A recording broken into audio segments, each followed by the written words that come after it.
என்னோட யூடியூப் சேனலில் இருக்கிறதுக்கு ரொம்ப ரொம்ப நன்றிப்பா. ஸோ இந்த டெய்லி டெஸ்ட்டோட வீடியோ சொல்யூஷன்ஸ்லாம் நம்ம பார்க்கறதுக்கு முன்னாடி, ஸோ மறந்துடாமல் நீங்கள் தெரிஞ்சுக்க வேண்டிய விஷயம் என்ன அப்படின்னு பார்த்தீங்கன்னா, நம்ம சால்வ் பண்ணக்கூடிய எல்லா கொஷின்ஸும் நான் டெஸ்ட்டாக தான் உங்களுக்கு கொடுத்துருக்கேன். டெய்லி டெஸ்ட்டாக கொடுத்துருக்கேன் ரயில்வே பேக்கேஜில். ஸோ மறந்துடாமல் ஃபஸ்ட்டு போய் டெஸ்ட்டை எழுதுங்க. டெஸ்ட்டு மட்டும்தான் உங்களுக்கு ப்ராக்டிஸை கொடுக்கும். டெய்லி டச்லேயே வச்சுக்கும் ஆப்டிடியூட் ரீசனிங். ஸோ அதனால நீங்கள் எக்ஸாம் போகிறதுக்கு முன்னாடி படிச்சிங்க அப்படின்னு சொன்னால் ஒரு ப்ராப்பர் ப்ரிப்பரேஷன் பண்ண முடியாது. டெய்லி டெஸ்ட் எழுதுனீங்கன்னா மட்டும்தான் அந்த ப்ராக்டிஸ் அப்படின்றது கிடைக்கும். ஸோ மறந்துடாமல் இந்த வீடியோஸ்லாம் நீங்கள் பார்க்குறதுக்கு முன்னாடி ஃபஸ்ட்டு போய் டெஸ்ட்டு எழுதி உங்களோட ஸ்கோரை அனலைஸ் பண்ணி அதில் இருக்கிற சொல்யூஷன்ஸ் புரியல அப்படின்னா இந்த வீடியோ வந்து பாருங்கள். ரெண்டாவது விஷயம் நம்மளோட குவான்டிடேட்டிவ் ஆப்டிடியூட் புக். ஸோ நம்மளோட புக் எப்போதுமே அமேசானில் கிடைக்கும். ஸோ நீங்கள் ரயில்வே, எஸ்எஸ்சி, பேங்கிங் எந்த எக்ஸாம் படித்தாலுமே மறந்துடாமல் நம்மளோட புக்கு குவான்டிடேட்டிவ் ஆப்டிடியூட் புக் அமேசானில் வாங்க விட்டுறாதீங்க. நீங்கள் டைரெக்டாக அங்கேயே வாங்கிக்கலாம். 1 or 2 டேஸில் உங்களுக்கு டெலிவரி பண்ணிடுவாங்க. மூணாவது விஷயம், நான் இந்த வீடியோவில் சால்வ் பண்ணக்கூடிய பிடிஎஃப் ஃபைல்ஸ் எல்லாமே உங்களுக்கு ஃப்ரீயாக என்னோடய ஆப்லேயே நான் கொடுத்துருக்கேன் சொல்யூஷனோட. இப்போ நம்ம என்ன கிளாஸில் சால்வ் பண்ண போகிறோமோ அதோட complete solution file PDF file உங்களுக்கு நான் கொடுத்துருவேன். ஸோ அந்த ரயில்வே டெஸ்ட் பேக்கேஜ்குள்ளே போனீங்கன்னா ஃபஸ்ட்லேயே பிடிஎஃப் ஃப்ரீன்னு இருக்கும். அதை கிளிக் பண்ணிங்கன்னா அதுக்குள்ளே இருக்கிற எல்லா பிடிஎஃப்ஸையும் நீங்கள் நம்ம கிளாஸ் ரூமில் இப்போ சால்வ் பண்ணக்கூடிய பிடிஎஃப்ஸ் எல்லாமே நீங்கள் படிக்கிறதுக்காக ப்ரிப்பரேஷனுக்கு யூஸ் பண்ணிக்கலாம். சரிப்பா, இப்போ நம்ம வீடியோக்குள்ளே போகலாம்.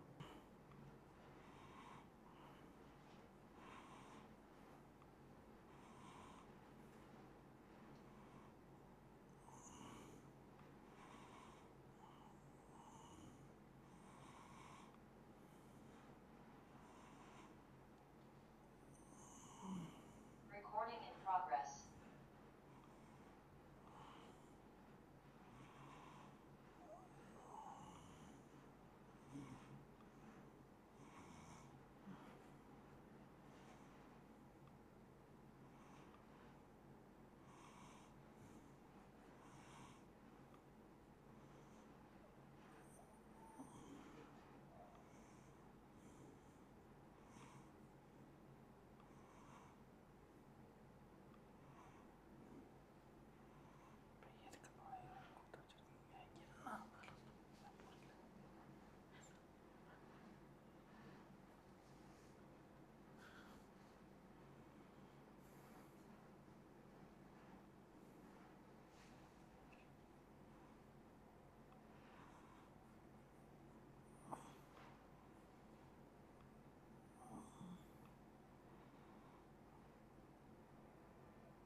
இப்போ குட் ஈவினிங்ப்பா எல்லாருக்கும். குட் ஈவினிங்ப்பா. ஒரே ஒரு நிமிஷம் நான் மாற்றிடுறேன்.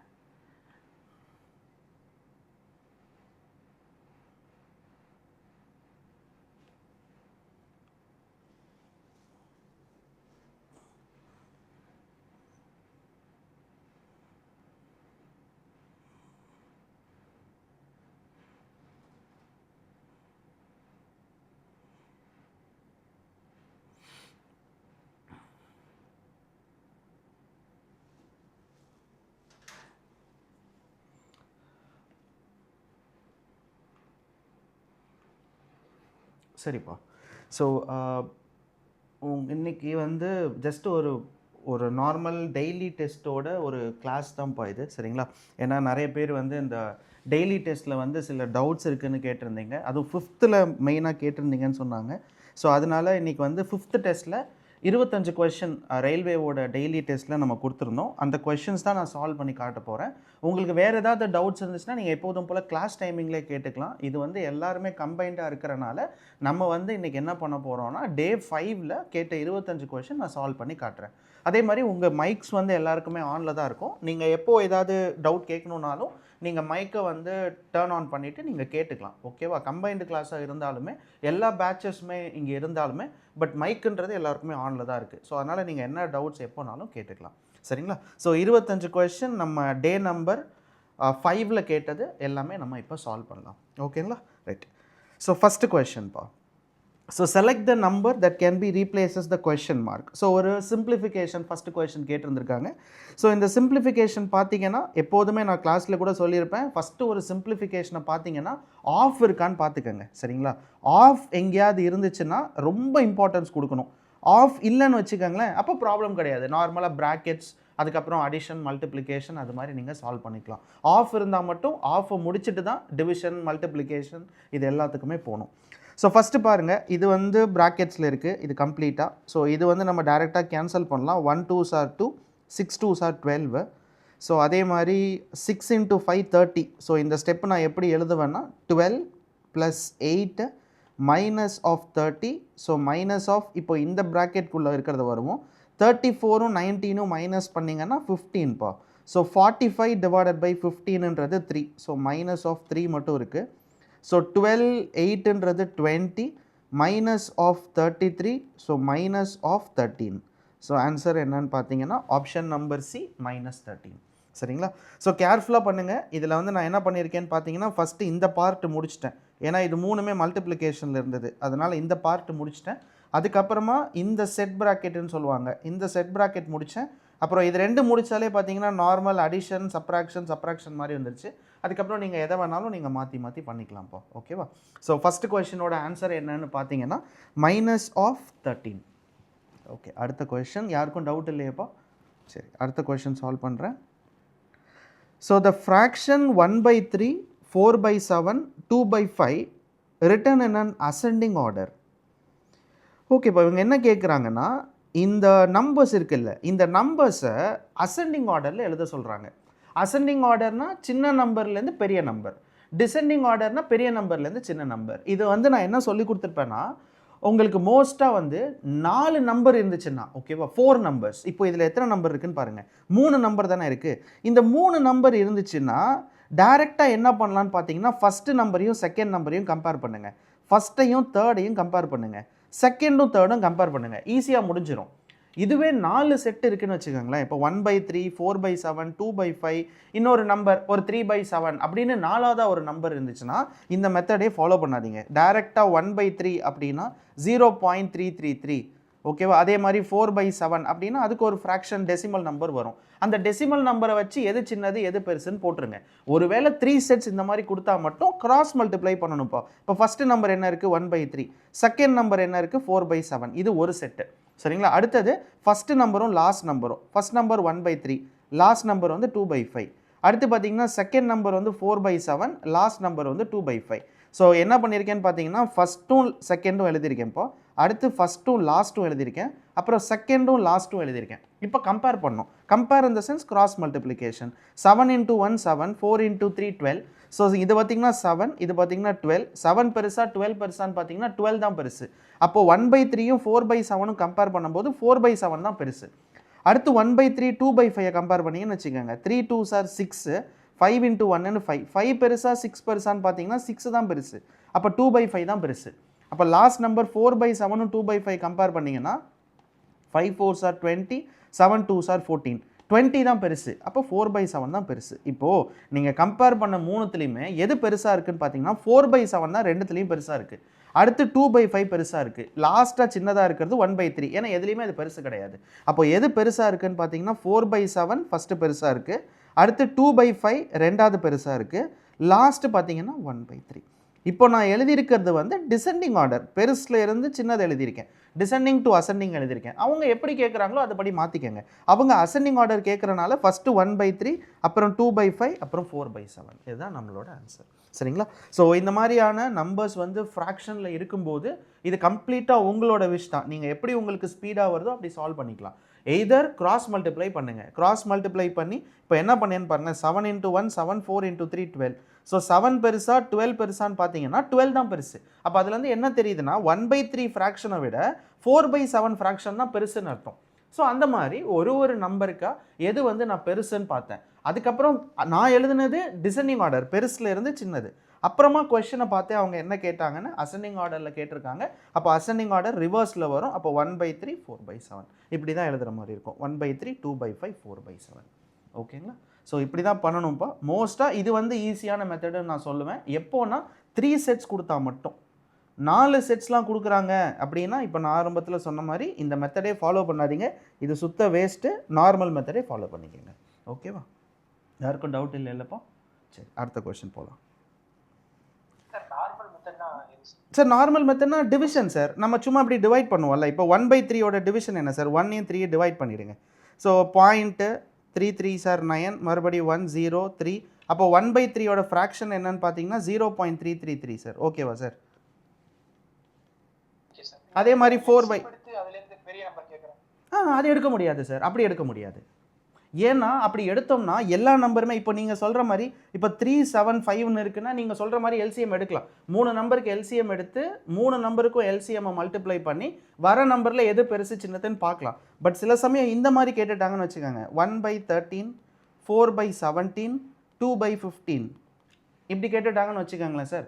அப்போ வந்து நம்மளால் எல்சிஎம் அவ்வளோ சீக்கிரம் எடுக்க முடியாது சார். அதனால எல்சிஎம் வேணான்னு சொல்கிறேன் சார். வேறு ஒன்றும் இல்லை. நான் சின்ன நம்பராக இருந்தால் நீங்கள் அப்போ நீங்கள் கம்பேரே பண்ணிடலாம். உங்களுக்கு எது பெட்டர் ஆப்ஷன் பார்த்துட்டு நீங்கள் அதே பண்ணிவிடுங்க. ஸோ எது உங்களுக்கு ஈஸியான மெத்தட் ஃபஸ்ட்டு மோஸ்ட்டாக டினாமினேட்டரை பாருங்கள். டினாமினேட்டர் சின்னதாக இருந்துச்சுன்னா எந்த மெத்தட் வேணாலும் ஃபாலோ பண்ணிக்கலாம். டினாமினேட்டர் மட்டும் பெருசாக இருந்துச்சுன்னு வச்சுக்கோங்களேன். அப்போ வந்து இந்த எல்சிஎம் மெத்தட் மட்டும் வேணாம் சார். மற்ற எந்த மெத்தட் வேணாலும் நீங்கள் போகலாம்.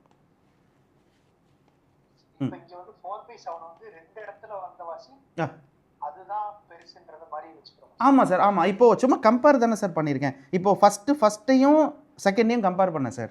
இதில் பார்த்தீங்கன்னா செகண்டையும் தேர்டையும் கம்பேர் பண்ணியிருக்கேன். அப்போ ரெண்டுத்துலேயுமே 4/7 தானே பெருசாக இருக்குது எல்லாத்தோடையும். அப்போ 4/7 தான் பெருசுன்னு வச்சுக்கிட்டோம் சார். Okay sir. சரிங்க சார். ஓகேப்பா. அடுத்த கொஸ்டின்ப்பா. மூணாவது யாருக்காவது டவுட் இருந்ததுன்னா மைக் ஆன் பண்ணி கேட்டுக்கலாம். தேர்ட் கொஸ்டின்ப்பா. So Ali can complete a piece of work in 8 days. Balavinder can complete a piece of work in 10 days. In order to complete the work in 4 days, they asked Chandar to join them, were able to finish the work in time. In how many days Chandar alone can finish the work?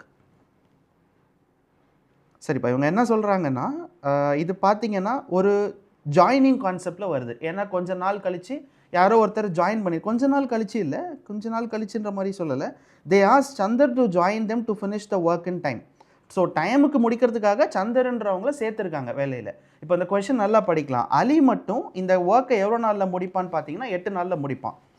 பாலவிந்தரங்க மட்டும் ஒரு ஒர்க்கை எவ்வளோ நாளில் முடிப்பாங்கன்னு பார்த்தீங்கன்னா 10 டேஸில் முடிக்கிறாங்க.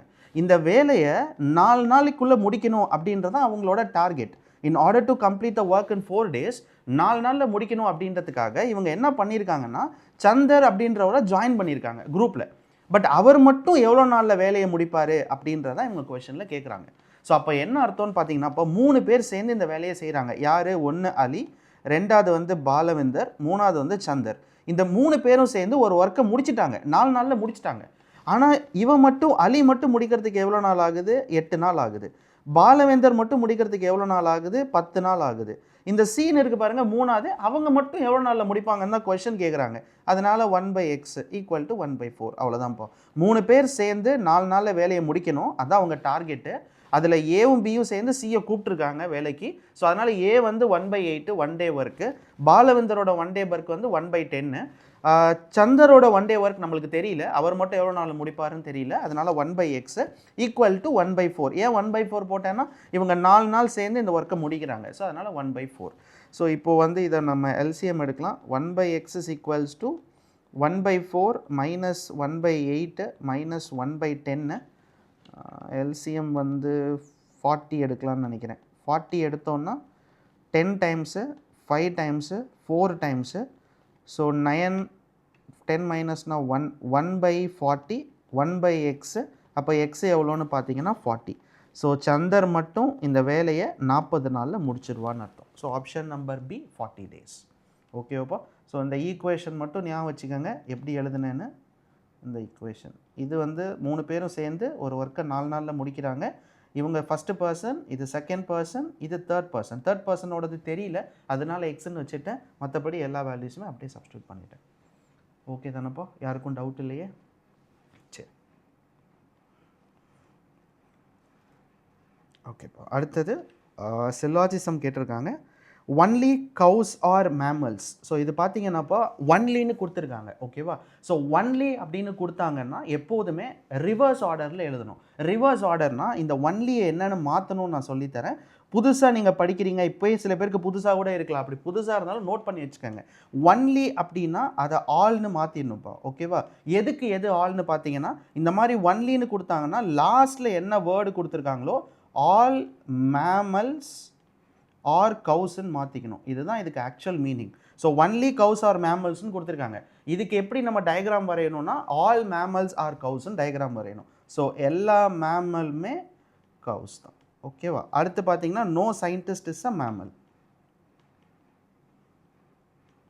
So சயின்டிஸ்ட்டும் மேமலும் எங்கேயுமே கனெக்டில் கிடையாது, அதுக்காக போட்டிருக்கேன். ஸோ அவங்க கொடுத்த ஸ்டேட்மெண்ட்டுக்கு நான் டயக்ராம் வரைஞ்சிருக்கேன். இந்த ஸ்டேட்மெண்ட்டில் இந்த மாதிரி ஒன்லின்னு கொடுத்துருந்தாங்க அப்படின்னா இதுக்கு இதுதான் மீனிங். ஒன்லியை என்னன்னு நீங்கள் ஃபஸ்ட்டு மாற்றணும், ஆல்னு மாற்றணும். இந்த ஒன்லியில் இருக்கிற மேமலை எடுத்து ரெண்டாவதாகவும் கவ்வை எடுத்து லாஸ்ட்டாகவும் போட்டுடணும். அப்போ அந்த ஒன்லி மொத்த ஸ்டேட்மெண்ட்டை எப்படி மாற்றிடணும்னா ஆல் மேமல்ஸ் ஆர் கவ். மேமல் சின்னதாக இருக்கணும், கவ் பெருசாக இருக்கணும். அதான் இங்கே டயக்ராம் போட்டிருக்கேன். மேமல் சின்னதாகவும் கவ் பெருசாகவும் டயக்ராம் போட்டிருக்கேன். இப்போது கன்க்ளூஷனை செக் பண்ணுங்கள்.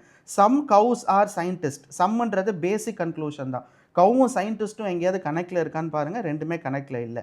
Some scientist are mammal. சயின்டிஸ்ட்டும் மேமல்ஸும் சம்மில் இருக்கான்னு பாருங்கள், சயின்டிஸ்ட்டும் மேமல்ஸும் சம்லே கிடையாது. பாசிபிள் டயக்ராம்லாம் வரைய தேவையில்லை, ஏன்னா இது வெறும் சம் கன்க்ளூஷன் தான்.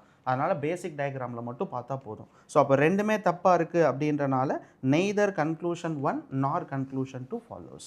ஸோ நெய்தர் நார்னா ரெண்டுமே தப்புன்னு அர்த்தம். ஓகேங்களா? சரிப்பா சார், சொல்லுங்கள் சார். அது வந்து வேற கான்செப்ட் சார். ஒன்லி a fewன்றது கம்ப்ளீட்டாக வேறு சார். நம்ம கிளாஸில் வேணாம், நான் அது வந்து நம்ம கிளாஸில் வேணால் சொல்லி தரேன் சார். அது ஒன்லி a fewன்றது இட்ஸ் கம்ப்ளீட்லி டிஃப்ரெண்ட் சார். இதில் வராது. ஃபியூன்னு வந்தால் மட்டும் சம்மு சார், ஒன்லின்னு வந்தால் மட்டும் இப்படி தான் சார் போடணும். ஓகே சார், ஓகே சரிங்க சார். இப்போ வேறு யாருக்காவது டவுட் இல்லைல்லப்பா? யாருக்காவது டவுட் இருந்தால் கேளுங்க. ஓகேப்பா. அடுத்தது 3 + √5 is 3 + √5 is. சரிப்பா, இவங்க என்ன சொல்கிறாங்கன்னா இப்படி இருக்குல்லப்பா நம்பரு 3 + 2√5. இது வந்து என்ன நம்பர் அப்படின்னு கேட்குறாங்கப்பா. இப்படி இருந்துச்சுன்னா இது நேச்சுரல் நம்பரா, ரேஷ்னல் நம்பரா, இர்ரேஷ்னல் நம்பரா, காம்ப்ளெக்ஸ் நம்பரான்னு கேட்குறாங்க. ஸோ வந்து ஃபஸ்ட்டு இதுக்கெலாம் உங்களுக்கு மீனிங் தெரியணும். ஏன்னா நேச்சுரல் நம்பர்னால் என்ன, ரேஷ்னல் நம்பர்னால் என்ன, ஒரு நம்பரை பார்த்து கண்டுபிடிக்க தெரியணும். ஒருவேளை உங்களுக்கு தெரியலன்னா நான் சொல்கிறேன் ஈஸியாக கண்டுபிடிக்கிறதுக்கு. ஃபஸ்ட்டு வந்து ஸ்கொயர் ரூட்டுக்குள்ளே ஏதாவது வேல்யூ இருக்கான்னு பார்க்கணும். இப்போ ஸ்கொயர் ரூட்டுக்குள்ளே ஒரு வேல்யூ இருக்கா, இங்கே பாருங்கள், ஏதோ ஒரு நம்பர். இப்போ ஸ்கொயர் ரூட்டுக்குள்ளே 4 இருக்கக்கூடாது. ஏன்னா ஸ்கொயர் ரூட்டுக்குள்ளே 4 இருந்துச்சுன்னா இது வந்து perfect square root, perfect square number. இப்போ ஸ்கொயர் ரூட் ஆஃப் 4 நம்ம 2ன்னு எழுதிடலாம். இப்போ ஸ்கொயர் ரூட் ஆஃப் 9 இருக்குன்னு வச்சுக்கோங்களேன், அதை வந்து நம்ம ஸ்கொயர் ரூட்டாகவே கன்சிடர் பண்ணக்கூடாது. இப்போ இங்கே ஸ்கொயர் ரூட் ஆஃப் 5ன்னு இருக்குன்னா இது வந்து பர்ஃபெக்ட் நம்பர் கிடையாது. ஸோ அதனால் எந்தெந்த இடத்துலலாம் ஒரு ரூட்டுக்குள்ளே நான் பர்ஃபெக்ட் நம்பர் இருக்கோ, ஓகேவா, இது நான் பர்ஃபெக்ட் ஸ்கொயர் நம்பர் அப்படி இருந்துச்சுனாலே அது என்ன நம்பர் தான் பார்த்தீங்கன்னா ரேஷ்னல் நம்பர் தான். ஓகேவாப்பா? ஸோ இது அப்போ அவங்க கொடுத்துருக்கிறது ஒரு ஸ்கொயர் ரூட் ஆஃப் 5. அப்போ ஆன்சர் என்னன்னு பார்த்தீங்கன்னா irrational numbers. Rational number sorry irrational numbers. Rational நம்பர்ஸ்னால் என்னென்னா ஃப்ராக்ஷனில் வரும்ப்பா. இப்படி வரும். இப்போ 7/3, 7/4, 4/3. ஸோ இதெல்லாம் ரேஷ்னல் நம்பர்ஸ்னு சொல்லுவாங்க. ரேஷ்னல் நம்பர்ஸ்னால் ஃப்ராக்ஷன் நம்பர்ஸ்ப்பா. இர்ரேஷ்னல் நம்பர்ஸ் ஐஆர்னு போட்டிருக்காங்க பாருங்கள், இர்ரேஷ்னல் நம்பர்ஸ். இர்ரேஷ்னல் நம்பர்ஸ்னால் ஒரு ஸ்கொயர் ரூட்டுக்குள்ளே, ஸ்கொயரில் நம்பர் கொடுத்துருக்கணும், ஸ்கொயர் ரூட்டுக்குள்ளே நம்பர் கொடுத்துருக்கணும், அந்த நம்பர் பர்ஃபெக்ட் ஸ்கொயராக இருக்கக்கூடாது. 9, 4, 25 அப்படிலாம் இருக்கக்கூடாது. நான் பர்ஃபெக்ட் ஸ்கொயர் ரூட்டாக தான் இருக்கணும். Root of 5, root of 7, root of 6 அப்படி இருக்கணும். அப்படி இருந்துச்சுன்னா அது வந்து இர்ரேஷ்னல் நம்பர்ஸ். காம்ப்ளெக்ஸ் நம்பர்னால் என்னன்னு வச்சுக்கோங்களேன். காம்ப்ளெக்ஸ் நம்பர்னால் ஒரு நம்பரில் ஐ இருக்கும். சிம்பிளாக தெரிஞ்சுக்கணுன்னா ஸ்கொயர் ரூட்டுக்குள்ளே இருக்கிற நம்பர் நெகட்டிவாக இருக்கும். -5 இப்படி இருக்கும். ஸ்கொயர் ரூட்டுக்குள்ளே -6, ஸ்கொயர் ரூட்டுக்குள்ளே -9 இப்படியெல்லாம் இருந்துச்சுன்னா அதுக்கு பேர் காம்ப்ளெக்ஸ் நம்பர். நேச்சுரல் நம்பர்ன்றது நார்மல் நம்பர்ப்பா. எதுவுமே இல்லாமல் வெறும் 3 மட்டும் இருந்துச்சுன்னா அது நேச்சுரல் நம்பர். ஓகேவா? ஸோ நம்பர்ஸோட டிஃப்ரென்சியேஷன்ஸ் இது எல்லாமே. ஸோ மறுபடியும் சொல்கிறேன், நேச்சுரல் நம்பர்ஸுன்றது நார்மல் நம்பர்ஸ்ப்பா. ஓகேவா? அதை வந்து நம்ம நேச்சுரல் நம்பர்ஸ்னு சொல்லுவோம். ரேஷ்னல் நம்பர்ஸ்னால் நம்பர் வந்து ஃப்ராக்ஷனில் இருக்கணும். 7/2, 3/2 ஃப்ராக்ஷனில் இருக்கணும். டினாமினேட்டர் 0வாக இருக்கக்கூடாது. இப்போ 7/0 அப்படின்றது அது பார்த்தீங்கன்னா ரேஷ்னல் நம்பரில் வராது. டினாமினேட்டர் 0வாக இருக்கக்கூடாது. 3/1, 3/6 எதுவாக வேணால் இருக்கலாம், பட் ஃப்ராக்ஷனாக இருக்கணும். அப்படி இருந்துச்சுன்னா அது வந்து ரேஷ்னல் நம்பர். மூணாவது இர்ரேஷ்னல் நம்பர். இர்ரேஷ்னல் நம்பர்னால் ஒரு வேல்யூ வந்து ஸ்கொயர் ரூட்குள்ளே இருக்கும். அந்த வேல்யூ வந்து நெகட்டிவாகவும் இருக்கக்கூடாது. அந்த ஸ்கொயர் ரூட்டுக்குள்ளே இருக்கிற நம்பர் இருக்கு இல்லையா, அது வந்து நான் பர்ஃபெக்ட் நம்பர், ஸ்கொயர் ரூட் நம்பராக இருக்கணும். 5, 7, 6 அந்த மாதிரி இருக்கணும். அப்படி இருந்துச்சுன்னா அது இர்ரேஷ்னல் நம்பர். காம்ப்ளெக்ஸ் நம்பர்னால் என்னென்னா ஐ வந்திருக்கும். உங்களோட நம்பர்ஸ்லேயே இப்படி இருக்கும். 3i, 4i அப்படின்னு கொடுத்துருப்பாங்க. அப்படி ஒரு வேளை இல்லைன்னா square root of -1, square root of -3, square root of -4 இப்படி இருக்கும். இப்படி இருந்துச்சுன்னாலும் அது காம்ப்ளெக்ஸ் நம்பர் தான். ஓகேவா? இப்போ அவங்க கொஸ்டின் படி என்ன கொடுத்துருக்காங்கன்னா 3 + 2√5 தான் கொடுத்துருக்காங்க. அப்போ அது என்ன நம்பர் அப்படின்னு பார்த்தீங்கன்னா இட்ஸ் அன் இர்ரேஷ்னல் நம்பர். சொல்லுங்கள் சார், டவுட்டா? சொல்லுங்க. காம்ப்ளெக்ஸ் நம்பர்ல மைனஸ் வச்சு வருது இல்லையா? ஆமாம் சார், காம்ப்ளெக்ஸ் நம்பரில். ஆமாம், அது பர்ஃபெக்ட்டாகவும் இருக்கலாம், பர்ஃபெக்டாகவும் எப்படி வேணா இருக்கலாம் சார். பர்ஃபெக்டாகவும் இருக்கலாம், இம்பர்ஃபெக்டாகவும் இருக்கலாம் சார். Okay sir. அது என்னென்ன சொல்லுவாங்களாப்பா, இப்போது அந்த ஐன்னு போட்டிருக்கோம்ல, இந்த ஐக்கு மீனிங் என்னன்னு பார்த்தீங்கன்னா ஸ்கொயர் ரூட் ஆஃப் -1. எந்த இடத்துல ஸ்கொயர் ரூட் ஆஃப் -1 வருதோ அந்த இடத்துல வந்து ஐன்னு மென்ஷன் பண்ணுவாங்க. இப்போ ஒருவேளை ஸ்கொயர் ரூட் ஆஃப் -9ஓட ஆன்சர் என்னன்னு ஒரு வேளை கேட்டுட்டாங்கன்னு வச்சுக்கோங்க. அப்போ நம்ம என்ன பண்ணணும்னு பார்த்தீங்கன்னா ஃபஸ்ட்டு 9க்கு மட்டும் ஸ்கொயர் ரூட் எடுங்க. 9க்கு ஸ்கொயர் ரூட் எடுத்திங்கன்னா 3, மிச்சம் ரூட் ஆஃப் -1 மட்டும்தான் இருக்கும். அப்போ இது என்னன்னு சொல்லுவாங்கன்னா 3i அப்படின்னு சொல்லுவாங்க. அவ்வளோதான். இப்போ ஸ்கொயர் ரூட் ஆஃப் -25ஓட ஆன்சர் என்ன அப்படின்னு கேட்டாங்கன்னா மைனஸை விட்டுருங்க. ஃபஸ்ட்டு 25க்கு மட்டும் ஸ்கொயர் ரூட் எடுங்க. 25க்கு மட்டும் ஸ்கொயர் ரூட் எடுத்திங்கன்னா 5, மிச்ச ரூட் ஆஃப் -1 இருக்குது. -1 ஆஃப் ரூட்டுன்றது i. ஸோ அப்போ இதோட ஆன்சர் என்னன்னு பார்த்தீங்கன்னா 5i. அதனால் அவங்க ஐன்னு கொடுக்கலாம், இல்லை நெகட்டிவாகவும் இருக்கலாம், பர்ஃபெக்ட் இம்பர்ஃபெக்ட் எதுவாக வேணால் இருக்கலாம். பட் இப்படி இருந்துச்சுன்னா அது காம்ப்ளெக்ஸ் நம்பர். ஓகேவா சார்? ஐன்னா -1 இது ஞாபகம் வச்சுக்கோங்க. சரிப்பா, இது 5வது கொஸ்டினோட ஆன்சர். சரிங்களா? வேறு யாருக்கு டவுட்னாலும் கேளுங்கப்பா. ஓகே, அடுத்தது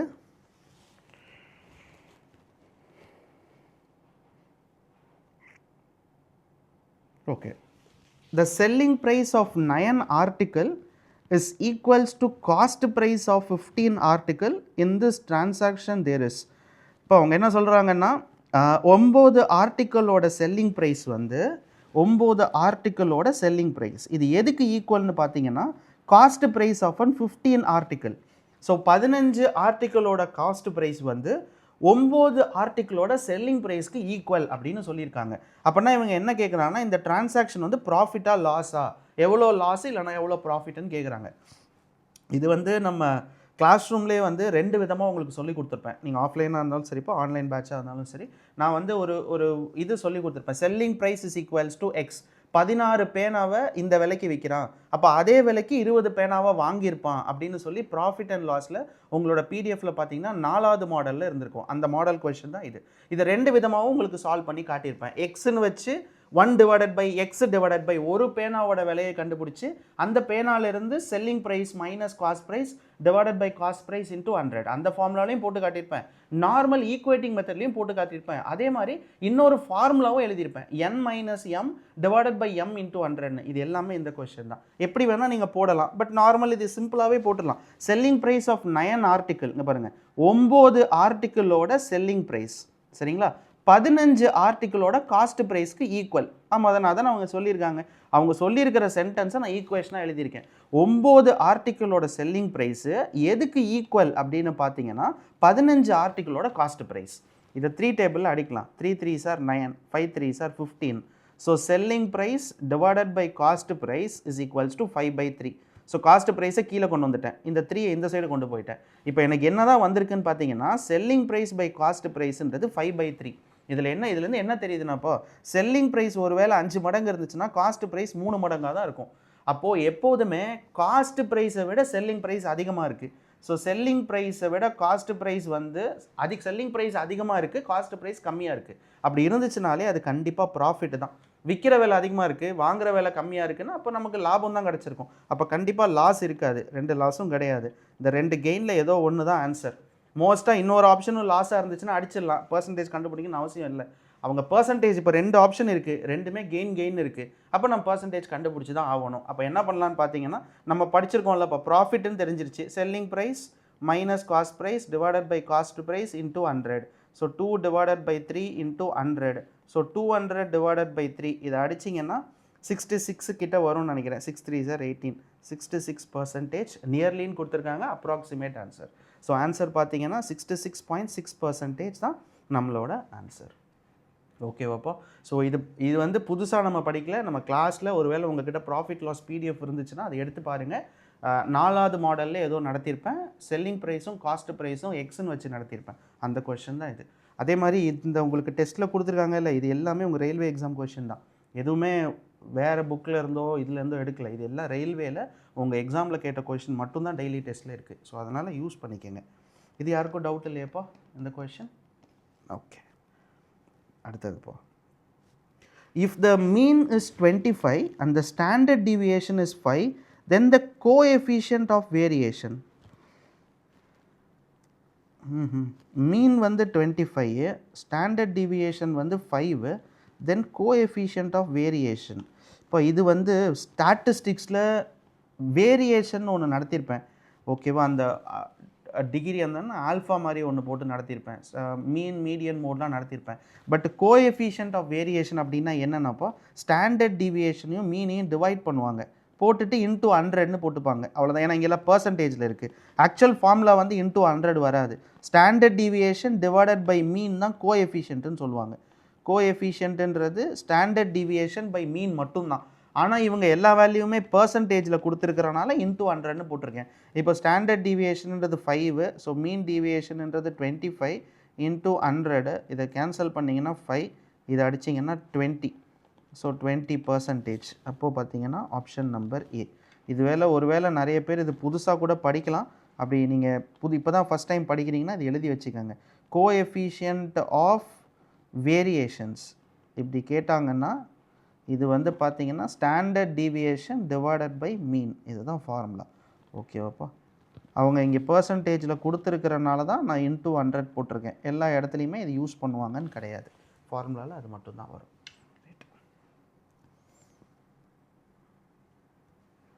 ஓகேப்பா, 8வது சார் சொல்லுங்கள் சார். அந்த வச்சுருங்க.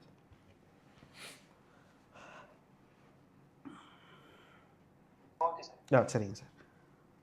ஓகேப்பா, அடுத்த கொஷின்ப்பா. இது என்ன நம்பர் சீரீஸா?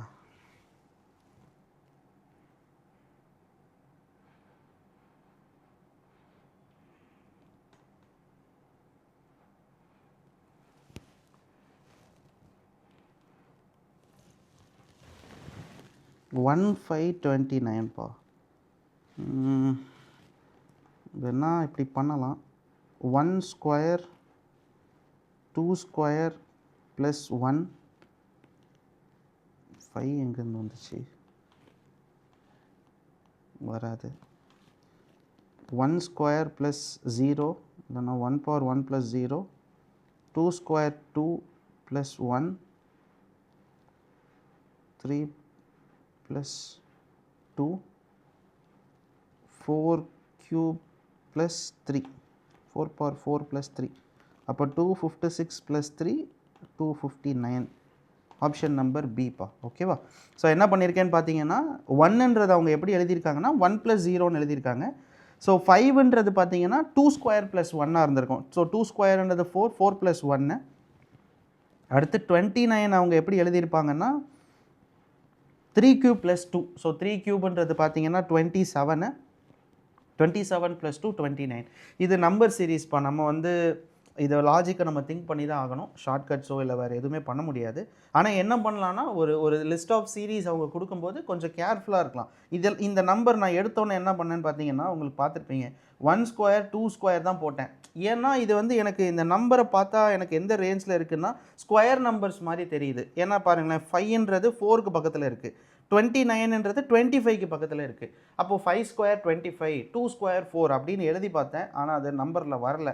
ஸோ அதனால் கண்டிப்பாக இது 1ஆக இருக்கணும், இது 2ஆக இருக்கணும், அப்போ இது 3ஆக இருக்கணும். அப்படின்றனால நான் 3 ஸ்கொயர் அப்படின்ற லாஜிக் யூஸ் பண்ணேன். என்ன வேணால் லாஜிக் இருக்கலாம்ப்பா, பட் இதை நம்ம திங்க் பண்ணி தான் போடுற மாதிரி இருக்கும். சரிங்களா? ஓகேப்பா. அடுத்தது, Amit alone can complete a piece of work in 15 days and Balbir alone can complete a piece of work in 10 days. If Amit alone worked for 3 days, after which Balbir joins him, the whole work is finished in how many days?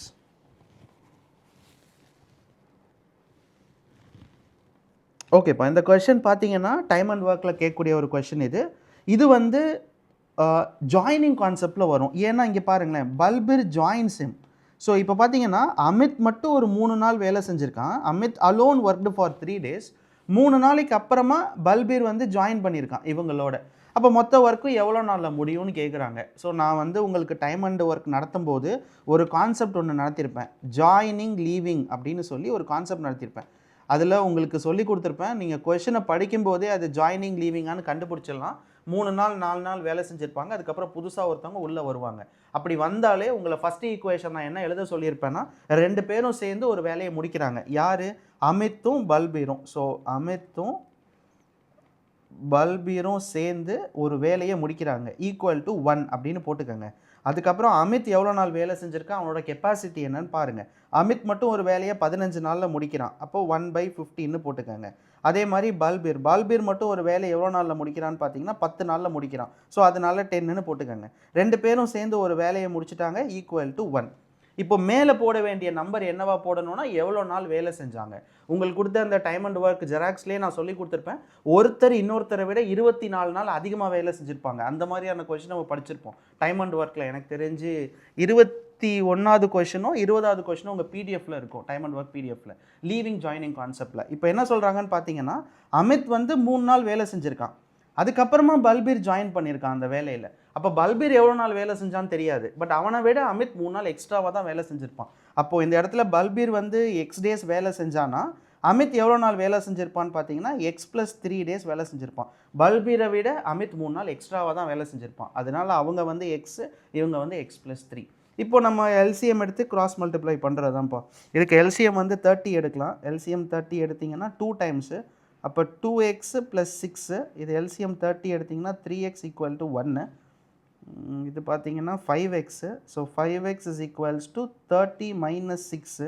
அப்போ x என்னன்னு பார்த்தீங்கன்னா 24/5. So இப்போ நம்ம கண்டுபிடிச்சது என்னன்னு பார்த்தீங்கன்னா second person Balbir மட்டும்தான் கண்டுபிடிச்சிருக்கோம். ஆனால் அவங்க என்ன கேட்குறாங்கன்னா மொத்த வேலையும் எவ்வளோ நாளில் முடிக்க முடியும்னு கேட்குறாங்க.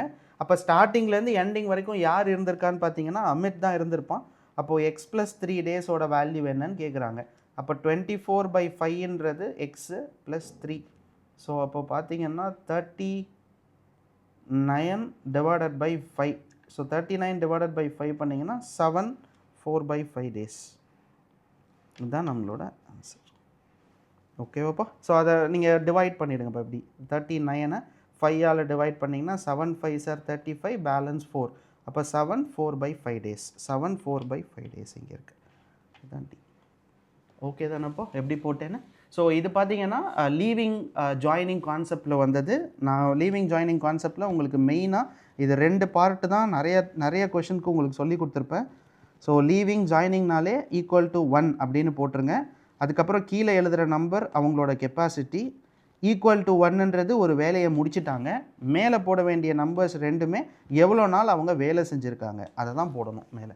ஸோ அதே மாதிரி மேலே வந்து அவங்க எவ்வளோ நாள் வேலை செஞ்சுருக்காங்கன்றது நான் மேலே போட்டிருக்கேன். அப்புறம் ஈக்குவேட் பண்ணி எல்சிஎம் கண்டுபிடிச்சி எக்ஸோட வேல்யூ கண்டுபிடிச்சி ஹோல் ஒர்க் எவ்வளோ நாளில் முடிக்க முடியும்னு கேட்டனால மொத்த ஒர்க்கும் இவ்வளோ டேஸில் முடிக்க முடியும். அதுதான் இந்த கொஷினோட ஆன்சர். ஓகேங்களா?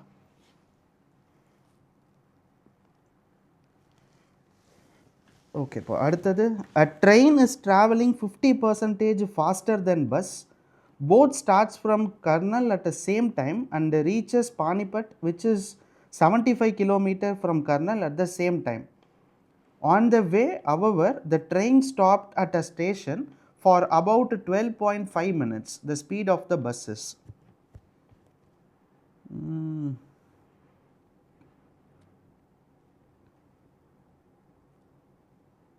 இப்போ டைம் அண்ட் டிஸ்டன்ஸில் இருக்கிற கொஷின்ப்பா. இவங்க என்ன சொல்கிறாங்கன்னா, ட்ரெயினோட ஸ்பீடு பார்த்தீங்கன்னா பஸ்ஸை விட 50% ஃபாஸ்டர்னு சொல்லியிருக்காங்க. அப்படின்னா பஸ்ஸை விட 150%, 50% மோர்னு சொல்லுவோம்ல, 50% மோர் அப்படின்னா 115 போடுவோம். அதே மாதிரி 50% ஃபாஸ்டர்னா அந்த பஸ்ஸை விட ட்ரெயின் வந்து 150% வேகமாக போகுதுன்னு அர்த்தம். பட் ரெண்டோட ஸ்பீடுமே கொடுக்கல. ஸோ அதனால் என்ன பண்ணிக்கலாம் அப்படின்னு பார்த்தீங்கன்னா, பஸ்ஸோட ஸ்பீடு இருக்கு இல்லையா, அதை எக்ஸ்ன்னு வச்சுக்கிறேன், ஏன்னா தெரியல.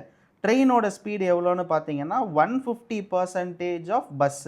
ஏன்னா ட்ரெயின் பார்த்தீங்கன்னா 50% ஃபாஸ்டராக போகுது பஸ்ஸை விட.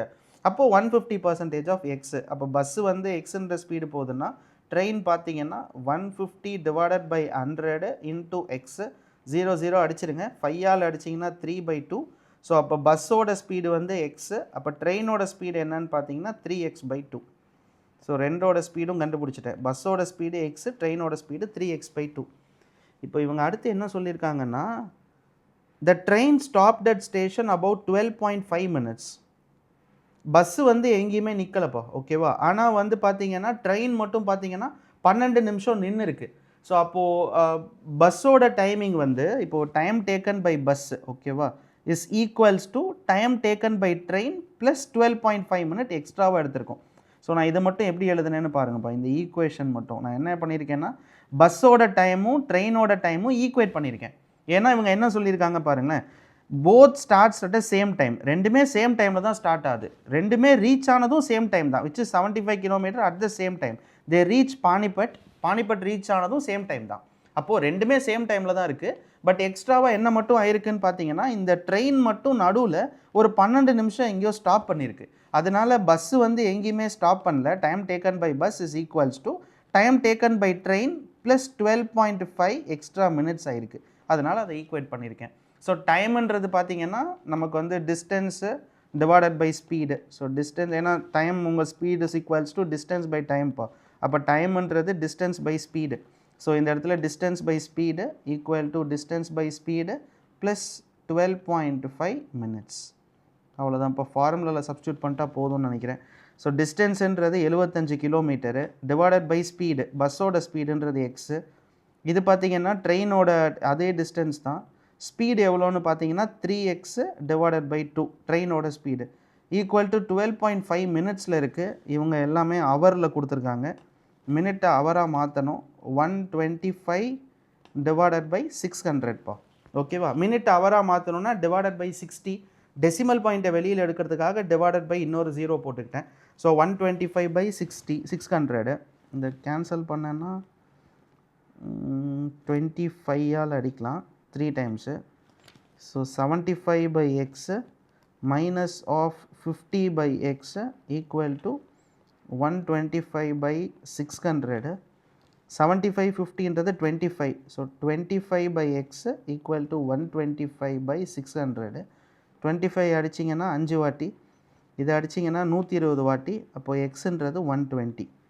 ஸோ 120னா அவங்க என்ன கேட்குறாங்கன்னா ஸ்பீட் ஆஃப் த பஸ்ஸு தான் கேட்குறாங்க. அப்போ பஸ்ஸோட ஸ்பீடு எவ்வளோன்னு பார்த்தீங்கன்னா 120 km/h. இதுதான் நம்மளோட ஆன்சர். ஓகேவாப்பா. இதில் யாருக்காவது ஏதாவது டவுட் இருந்துச்சுன்னா கேட்கலாம்ப்பா. இந்த கொஷனில் யாருக்காவது ஏதாவது டவுட் இருக்கா? சரிப்பா, அடுத்த கொஷின் போகலாம். Okay. Moving along a circular path, Anish take 18 minutes to complete one round and Siddhi takes 12 minutes for the same time. If they start from the same point and at the same time, after what time they will meet again at the starting point? So அப்போ இது வந்து பார்த்தீங்கன்னா இந்த circular track நான் இது LCM எடுக்கும்போதே உங்களுக்கு சொல்லி கொடுத்துருப்பேன். எல்சிஎம்மோட ட்ரெடிஷ்னல் மெத்தட்னு ஒன்று சொல்லி கொடுத்துருப்பேன். இப்போ எல்லாருக்குமே சொல்லி கொடுத்துருப்பேன். இப்போ பேசிக்காக ஒரு 2 இருக்குது, 4 இருக்குது, 8 இருக்குது அப்படின்னா இதுக்கு எல்சிஎம் வந்து டானா மெத்தட் போட்டு கண்டுபிடிப்போம். பட் இருந்தாலும் இது எல்சிஎம்மாக எப்படி ஆக்ட் ஆகும்னு உங்களுக்கு சொல்லி கொடுத்துருப்பேன். ஸோ இதோட மல்டிபிள்ஸ் எல்லாமே எழுதிட்டு வருவோம். ஸோ 2, 4, 8, 6 இப்படியே போயிட்டே இருக்கும். இது இப்படியே போயிட்டே இருக்கும். 8ஓட மல்டிபிள் போகும். அப்புறம் எது காமனாக இருக்கோ அதான் நம்மளோட எல்சிஎம். அதான் ட்ரெடிஷ்னல் மெத்தடில் நம்ம படிச்சிருப்போம். அதே மாதிரி தான் ஒரு சர்க்குலர் ட்ராக்காக இருக்கட்டும். இப்போ ஒரு ட்ராக் இருக்குது. இவங்க என்ன சொல்கிறாங்கன்னா ஒரு சர்க்குலர் ட்ராக் இருக்குன்றாங்க. அதில் பார்த்தீங்கன்னா அனிஷ் வந்து 18 நிமிஷம் ஆகுது. இப்போ இந்த இடத்துலேருந்து ஓட ஆரம்பிக்கிறான்னு வச்சுக்கோங்க. அனிஷ்க்கு வந்து 18 மினிட்ஸ் ஆகுது. இன்னொரு பர்சன் இதே பாயிண்ட்லேருந்து தான் ஓடுறான். அவனுக்கும் எவ்வளோ நிமிஷம் ஆகுது? ஒரு சர்க்கிளை ரொட்டேட் பண்ணிவிட்டு சுற்றிட்டு வரதுக்கு எவ்வளோ நேரம் ஆகுதுன்னு பார்த்தீங்கன்னா 12 நிமிஷம் ஆகுது. இவங்க என்ன கேட்குறாங்கன்னா மறுபடியும் இவங்க 2 பேர் எப்போ மீட் பண்ணுவாங்க? இப்படியே ஓடிட்டே இருந்தாங்கன்னா எந்த டைமில் மீட் பண்ணுவாங்கன்னு கேட்குறாங்க. அப்போ கான்செப்ட்ன்றது என்ன தான்? எல்சிஎம் தான். எல்சிஎம் எடுத்தால் தான் 2 நம்பருக்கு பொதுவான நம்பர் எதுன்னு தெரியும். அதனால் இந்த 2 நம்பருக்கும் 18க்கும் இவங்க கொடுத்துருக்கிற 12க்கும் நீங்கள் எல்சிஎம் எடுத்திங்கன்னா 36. அப்போ 36னா 36வது நிமிஷம் வரும்போது இவங்க 2 பேரும் மீட் பண்ணியிருப்பாங்க அப்படின்னு அர்த்தம். அதுதான் இந்த கொஷினோட ஆன்சர். ஸோ இதெல்லாம் வந்து பேசிக்காக ட்ரெடிஷ்னல் மெத்தட்லேயே எல்சிஎம்லேயே தெரிஞ்சுக்கணும். அதே மாதிரி நான் உங்களுக்கு சொல்லியும் கொடுத்துருப்பேன். இந்த பெல்லு டைமிங்லாம் அதிகமாக கேட்பாங்க. ஒரு கிளாஸ் ரூமில் 3 நிமிஷத்துக்கு ஒரு வாட்டி பெல் அடிக்கிறாங்க. இன்னொரு கிளாஸ் ரூமில் 10 நிமிஷத்துக்கு ஒரு வாட்டி பெல் அடிக்கிறாங்க. 3வது கிளாஸ் ரூமில் 20 நிமிஷத்துக்கு ஒரு வாட்டி பெல் அடிப்பாங்க. அப்போ 3 கிளாஸ் ரூம்லேயும் சேர்த்து எந்த டைமில் பெல் அடிப்பாங்க அப்படின்னு கேட்டால் நம்ம என்ன தான் பண்ணுவோம்னா எல்சிஎம் தான் கண்டுபிடிப்போம். எல்சிஎம்ன்றது 3 நம்பருக்கு பொதுவான ஒரு நம்பர். அதுதான் எல்சிஎம். அப்போது இந்த வெவ்வேறு டைமில் இவங்க சர்க்குலர் ட்ராக்கில் ஓடிட்டுருக்காங்க. அப்போ 3 பேருக்கும் பொதுவாக ஒரு டைம் வரும்போது தான் மீட் பண்ணியிருக்கணும். அப்போ பொதுவான காமனான டைம் அப்படின்னு பார்க்கும்போது நம்ம எல்சிஎம் தான் எடுப்போம். ஸோ எல்சிஎம் எடுக்கிறனால ஆன்சர் வந்து 36. சரிங்களா? ஓகேப்பா. அடுத்த சொல்லுங்கள் சார். சொல்லுங்கள் மேடம். சார் இந்த பஸ் டைமிங் ட்ரெயின் டைமிங் இருக்கே சார். ஆமாம், அதுக்கு முன்னாடி இருக்கிற கொஸ்டினா இதுவா? அதுக்கப்புறம் இப்போ நடத்துறது எல்சிஎம் அதுதானா சார்? இடையில வந்து மீட்டிங் விட்டு வெளில போயிடுச்சு சார். ஓகே. ஓ இல்லை சார், இதுக்கப்புறம் இந்த கொஸ்டின் தான் சார் நடத்தியிருக்கேன். சர்க்கிள் தான் நடத்தியிருக்கேன். Okay sir. இப்போ வந்து 3த்துக்கு எல்சிஎம் எடுத்து ஆன்சரா சார்? 2த்துக்கும் 2 நம்பர் தானே கொடுத்துருக்காங்க. 2 பேர் ஓடுறனால 2 பேருக்கும் எல்சிஎம் எடுத்தால் அதான் நம்ம ஆன்சர் சார். மேடம் சொல்லுங்கள் மேடம். இப்போ வந்து இந்த மாதிரி क्वेश्चन கொடுத்தா அது எல்சிஎம் மெத்தட்ல போடணும். எப்படி சார் அதை ஃபைண்ட் அவுட் பண்றது? மேடம் காமன் மீட்டிங் பாயிண்ட் தானே கேட்குறாங்க. இப்போது இதில் கேட்குறாங்க பாருங்கள், எப்போ மீட் பண்ணுறாங்கன்னு தானே கேட்குறாங்க. இப்போது நீங்கள் ஒன்று இது ஞாபகம் வச்சுக்கோங்க மேடம். 3 டிஃப்ரெண்ட்டு டைமிங் இல்லை 3 டிஃப்ரெண்ட்டு ஏதாவது ஒரு வேல்யூ கொடுத்து இந்த 3ம் பொதுவாக காமனாக ஒன்று கேட்குறாங்கனாலே அது எல்சிஎம் தான் மேடம். இப்போ இதில் 2 பேர் ஓடுறாங்கன்னு தானே சொல்லியிருக்காங்க. ஓடிட்டு நடுவில் ஒரு பாயிண்டில் மீட் தானே பண்ணுறாங்க. அப்போ 2 பேரும் ஏதோ இடத்துல மீட் பண்ண போகிறாங்க. மீட் பண்ண போகிறாங்கன்னா எல்சிஎம் தான் மேடம் எடுக்கணும். Okay madam. Okay sir. இதுவே HCF எடுக்கிற மாதிரி இருந்தா அந்த क्वेश्चन எப்படி சார் இருக்கும்? HCF எடுக்கிற மாதிரி இருந்தாவா? HCF எடுக்கிற மாதிரி இருந்தால் மீட்டிங் பாயிண்ட் கேட்க மாட்டாங்க. அவங்க என்ன கேட்பாங்கன்னா இந்த ஒரு அது பாக்ஸ் வச்சு கேட்பாங்க. கொஸ்டின் இருக்கான்னு தெரியலையே சார். லாஸ்ட்டில் வேணால் கொஸ்டின் இருந்தால் சொல்லி தரட்டுங்களா? அது அந்த இது அந்த ஒரு ஹால்ல வந்து பெரிய சைஸ் டைல்ஸ். கரெக்ட். அந்த பிடிஎஃப்ல இருக்கும் பாருங்களேன். ஒரு ஹாலில் வந்து எல்சிஎம் HCF இதிலே கொடுத்துருப்பேன் உங்களுக்கு பிடிஎஃப்லே. ஒரு பெரிய ஹால் இருக்கும். அந்த ஹாலில் வந்து டைல்ஸ் ஃபில் பண்ணணும். சின்ன டைல்ஸாக ஃபில் பண்ணணும்னா அப்போ HCF கண்டுபிடிப்போம். பெரிய டைல்ஸாக ஃபில் பண்ணணும்னா எல்சிஎம் கண்டுபிடிப்போம். அந்த மெத்தட் தான் சார் அது.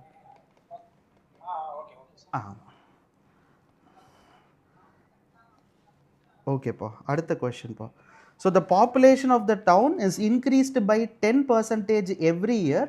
If the present population is 20,000 the next year will be. So அவங்க என்ன சொல்கிறாங்கன்னாப்பா, பாப்புலேஷன் ஆஃப் த டவுன் வந்து ஒவ்வொரு வருஷமும் 10% இன்க்ரீஸ் ஆகுது. ப்ரெசன்ட் பாப்புலேஷன் கொடுத்துருக்காங்க. அப்போ அடுத்த வருஷத்தோட பாப்புலேஷன் என்னன்னு கேட்குறாங்க. இது ஈஸி தான்ப்பா. ஏன்னா 20,000ன்றது ப்ரெசன்ட் பாப்புலேஷன், 10% இன்க்ரீஸ் ஆகுது. 20,000ல் 10%ன்றது 2,000. அடுத்த வருஷம் 2,000 இன்க்ரீஸ் ஆகிருப்பாங்க. அப்போ 22,000 பேர் இருப்பாங்க அடுத்த வருஷம். ஸோ ஆன்சர் வந்து 22,000. அவ்வளோதான். இதுக்கு வேறு எந்த மெத்தடும் இதுக்கு போக வேணாம்ப்பா. ஏன்னா ஒரு வருஷம் தானே கேட்டிருக்காங்க. நெக்ஸ்ட் இயர்னே கேட்டுட்டாங்க. ஸோ மொதல் வருஷம் 20,000 இருந்துச்சுன்னா அடுத்த வருஷம் என்னவா இருக்குன்னு தான் கேட்குறாங்க. இதுவே ஆஃப்டர் 3 இயர்ஸ்ன்னு கேட்டாங்கன்னு வச்சுக்கோங்க.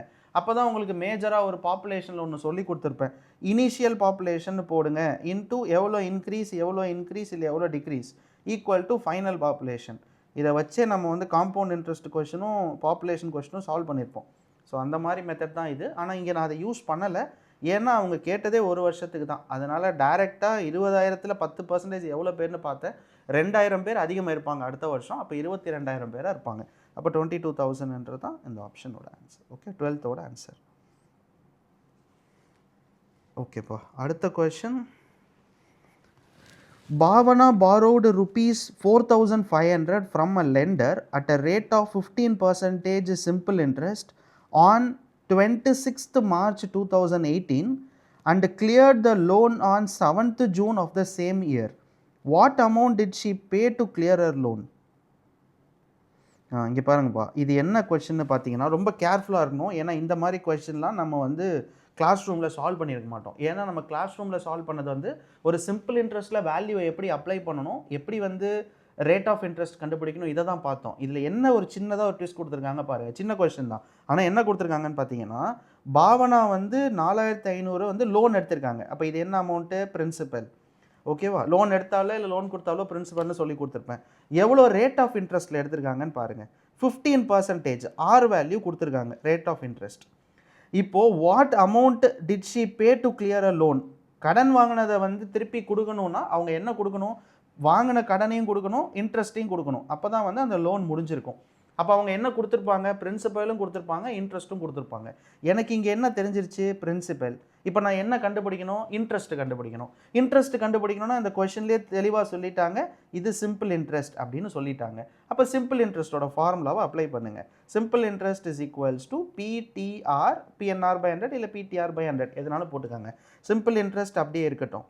பிரின்சிபல் எவ்வளோ பார்த்தீங்கன்னா 4,500. ரேட் ஆஃப் இன்ட்ரெஸ்ட் எவ்வளோ கொடுத்துருக்காங்கன்னு பார்த்தீங்கன்னா 15. ஆனால் இந்த இடத்துல நம்மளுக்கு டைம் தெரியல. டைம் இவங்க எப்படி கொடுத்துருக்காங்கன்னு பாருங்களேன். இவங்க வாங்கினது என்னைக்குன்னு பார்த்தீங்கன்னா 26 மார்ச் வாங்கியிருக்காங்க. திருப்பி அந்த லோனை எப்போ முடிச்சிருக்காங்கன்னா அதே வருஷம் 7 ஜூன் முடிச்சிட்டாங்க. அப்போது டைம் டியூரேஷனுன்றது டைரக்ட் நம்பராக இல்லைப்பா. இப்போ நம்ம காம்பவுண்ட் இன்ட்ரெஸ்ட்டாக இருக்கட்டும், சிம்பிள் இன்ட்ரெஸ்ட்டாக இருக்கட்டும், இது எல்லாமே நம்ம எப்படி பார்த்துருப்போம் அப்படின்னு பார்த்தீங்கன்னா time duration 1.5 years, 3/2 years, 6 years இப்படி தான் பார்ப்போம். ஆனால் இவங்க எப்படி டேட்டில் கொடுத்துருக்காங்க பாருங்கள். இன்றைக்கி லோன் வாங்கியிருக்கேன், 7 ஜூன் லோனை அடைச்சிட்டேன். அப்போ டைம் டியூரேஷனை எப்படி கண்டுபிடிக்கிறது அப்படின்னா நம்ம டேஸை தான் கவுண்ட் பண்ணி ஆகணும். இப்போ நல்லா கவனிச்சுக்கோங்க. 26 மார்ச் கடன் வாங்கியிருக்காங்க 2018. மார்ச் மாதத்தில் ஜனவரி, பிப்ரவரி, மார்ச் 31 நாள் வரும் மார்ச் மாதத்தில். அப்போது மார்ச்சில் எத்தனை நாள் இருக்குதுன்னு பாருங்கள். 26ஆம் தேதி கடன் வாங்கியிருக்காங்க. 26, 27, 28, 29, 30, 31 மார்ச் மாதத்தில் ஒரு 6 நாள் இருக்குப்பா. ஓகேவா? ஏன்னா டோட்டல் டேஸ் எப்போ எத்தனை நாள்னு கவுண்ட் பண்ணி ஆகணும். அப்போ தான் டைம் பீரியட் கண்டுபிடிக்க முடியும். ஸோ மார்ச் மாதத்தில் 6 நாள். அவங்க என்னைக்கு கடன் வாங்கியிருக்காங்களோ அந்த டேயும் கவுண்ட் பண்ணிக்கணும், 6 நாள். அடுத்தது ஏப்ரல். ஏப்ரலில் ஒரு 30 நாள் இருக்குது. அடுத்தது மே மாதம். மே மாதத்தில் ஒரு 31 நாள். அடுத்தது ஜூன் மாதம். ஜூனில் 7ஆம் தேதி கடனை முடிச்சிட்டாங்க. அப்போ 6 நாள் தான் நம்ம கவுண்ட் பண்ணுவோம், 7 நாள் கவுண்ட் பண்ண மாட்டோம். ஏன்னா அந்த 7ஆம் தேதி கவுண்ட்டில் வராது. அவங்க கடன் கொடுக்குறாங்கல்ல அந்த டேட் கவுண்ட்டில் வராது. என்னைக்கு கடன் எடுக்கிறாங்களோ அந்த டேட்டு கவுண்ட் ஆகும். ஸோ அதனால் அங்கே 6 எடுத்திருக்கேன், இங்கே 7ன்னு எடுக்காமல் 6ன்னு எடுத்திருக்கேன். காரணம் என்னென்னா 7ஆம் தேதி கடனை கொடுத்து முடிச்சிட்டாங்க. அப்போ 6 நாள் தான் கவுண்ட் ஆகும். ஸோ மொத்தம் இதுதான் டோட்டல் நம்பர் ஆஃப் டேஸ்ப்பா. இது எவ்வளோ வருதுன்னு பாருங்கள். 730, 36, 6னா 42, 73 வருதா? ஸோ 73ன்றது டோட்டல் நம்பர் ஆஃப் டேஸ். ஆனால் டைரெக்டாக டீக்கு பதிலாக 73ன்னு போட முடியாது, இயராக மாற்றணும். Divided by 365. இதை கேன்சல் பண்ணிங்கன்னா 5 டைம்ஸு. அப்போ டைம் டியூரேஷன்ன்றது என்னன்னு பார்த்தீங்கன்னா 1/5 இயர்ஸ். அப்போ இந்த டி அப்படின்ற இடத்துல 1/5ன்னு போட்டுருங்க. 4,500 × 15 × 1 டிவைடட் பை 5 × 500. ஸோ இப்போ இதை கேன்சல் பண்ணுங்கள். 0 0 0 0 அடிச்சிருங்க.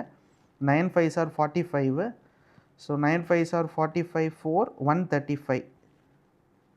அப்போ 135 ரூபான்றது சிம்பிள் இன்ட்ரெஸ்ட்டுப்பா. அப்போ எவ்வளோ கட்டியிருப்பாங்க? அவங்க வாங்கின கடன் 4,500 ரூபா, 135 ரூபா ஒரு இன்ட்ரெஸ்ட்டை கட்டியிருக்காங்க. அப்போ 4,635 ரூபா கட்டியிருப்பாங்க லோனை கிளியர் பண்ணுறதுக்காக. அப்போ ஆப்ஷன் நம்பர் பி 4,635. இதுதான் நம்மளோட ஆன்சர். இதில் யாருக்காவது டவுட் இருக்கா அப்போ அந்த கொஷனில்? இது பாருங்கள், இது முக்கியமான கொஷின். இது சிம்பிள் இன்ட்ரெஸ்ட்டில் இந்த மாதிரி கொஷின்ஸ் நம்ம இது வரைக்கும் படித்தது கிடையாது.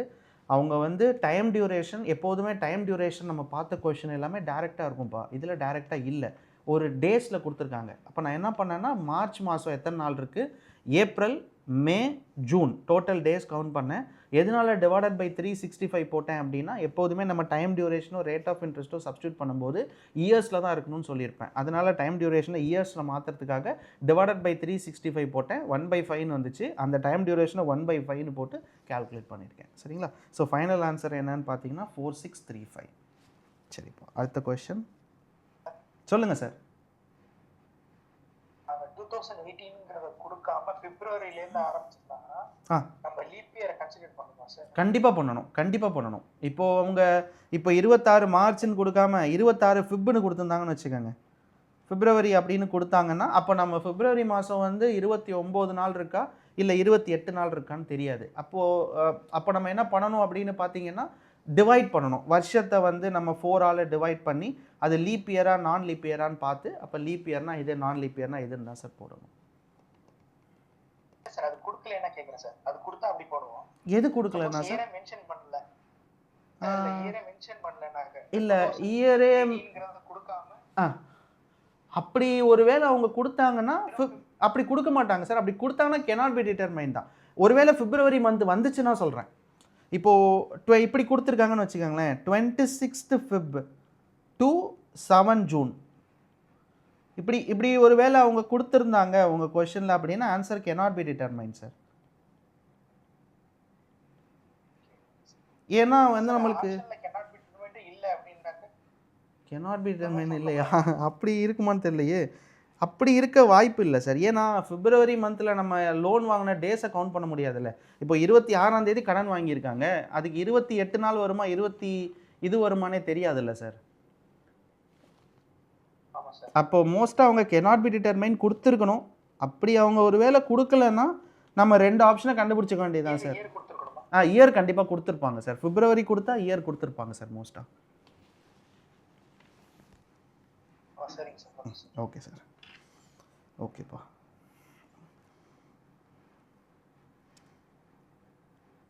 அடுத்த கொஷின் வந்து 8 - 2√15 = 2. நான் வேணால் அதை லைட்டாக ஜூம் பண்ணுறேன் உங்களுக்கு. இங்கே பாருங்கப்பா, அவங்க என்ன கொடுத்துருக்காங்கன்னா √8 - 2√15 = 2.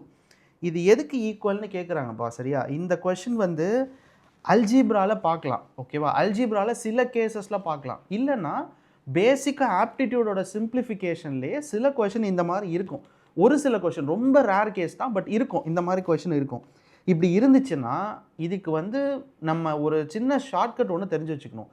ஷார்ட்கட் என்ன அப்படின்னு பார்த்தீங்கன்னா, இது ஷார்ட்கட் இல்லை, ஈஸியாக கண்டுபிடிக்கிறதுக்கான அந்த ஃபார்மெட்டை. ஓகேவா? இப்படி வந்து இருந்துச்சுன்னாப்பா இதோட ஃபார்மெட் எப்போதுமே a + b the whole squareல வரும், இல்லைனா a - b the whole squareல வரும். ஓகேவா? இது கொஞ்சம் டவுன் பண்ணுறேன். இங்கே 2 ஃபார்மெட் தான்ப்பா. ஒன்று a + b whole square ஃபார்மெட்டில் இருக்கும். அதாவது இந்த வேல்யூ உள்ளே இருக்குல்ல, இந்த வேல்யூ பார்த்தீங்கன்னா ஒன்று a + bயில் இருக்கும், இல்லை a - b ஃபார்மெட்டில் தான் கண்டிப்பாக இருக்கணும். ஏதோ ஒரு ஃபார்மெட்டில் இருக்கும். அதை நம்ம ஃபஸ்ட்டு கண்டுபிடிக்கணும். மோஸ்ட்டாக பார்த்தோன்னே கண்டுபிடிச்சிடலாம். ஏன்னா இது வந்து எந்த ஃபார்மெட்டில் இருக்குது, நெகட்டிவில் இருக்குது. ஸோ நெகட்டிவில் இருக்கிறனால கண்டிப்பாக இது a - b the whole square ஃபார்மெட்டில் தான் இருக்கும். அது கன்ஃபார்மாக தெரிஞ்சிடும். இப்போது இதை நம்ம எப்படி சால்வ் பண்ணி இந்த ஆப்ஷனில் எதுன்னு கண்டுபிடிக்கிறோம்ல, அதில் தான் இருக்குது. அதுக்கும் ஒரு ஷார்ட்கட் என்னன்னு வச்சுக்கோங்களேன். இந்த ஸ்கொயர் ரூட்டுக்குள்ளே என்ன கொடுத்துருக்காங்கன்னு பாருங்கப்பா. எப்போதுமே சரி, வேறு எந்த நம்பரையும் பார்க்காதீங்க. ஸ்கொயர் ரூட்டுக்குள்ளே என்ன நம்பர் கொடுத்துருக்காங்க, 15. அந்த 15ஐ எப்படி ஸ்ப்ளிட் பண்ணுறேன்னு பாருங்களேன். இப்போ இந்த 15 இருக்குல்ல, √15. இந்த 15ஐ நான் எப்படி ஸ்ப்ளிட் பண்ணுவேன்னா √5 × √3. ஸோ √5 √3 போட்டேன்னா √15. அப்போது இதை எப்படி எழுதுறேன்னு பாருங்கள். அவங்க கொடுத்துருக்கிற கொஷினை மொத்தமும் √8 - 2 √5 √3. ஓகேவாப்பா? இதுதான் ஃபஸ்ட்டு ஸ்டெப்பு. என்ன பண்ணியிருந்தேன்னா √15 இருந்துச்சு, அந்த 15ஐ 2 நம்பராக மாற்றினேன். √5 √3ன்னு மாற்றிட்டேன், √5 √3ன்னு மாற்றிட்டேன். இப்போது இதை நீங்கள் பார்க்கும்போது என்ன ஃபார்மெட்டில் இருக்குதுன்னு பார்த்தீங்கன்னா 2ab அப்படின்ற ஒரு ஃபார்மெட்டில் இருக்குது. ஏன்னா முன்னாடி 2 இருக்குது, இங்கே √5ன்றது a, √3ன்றது b.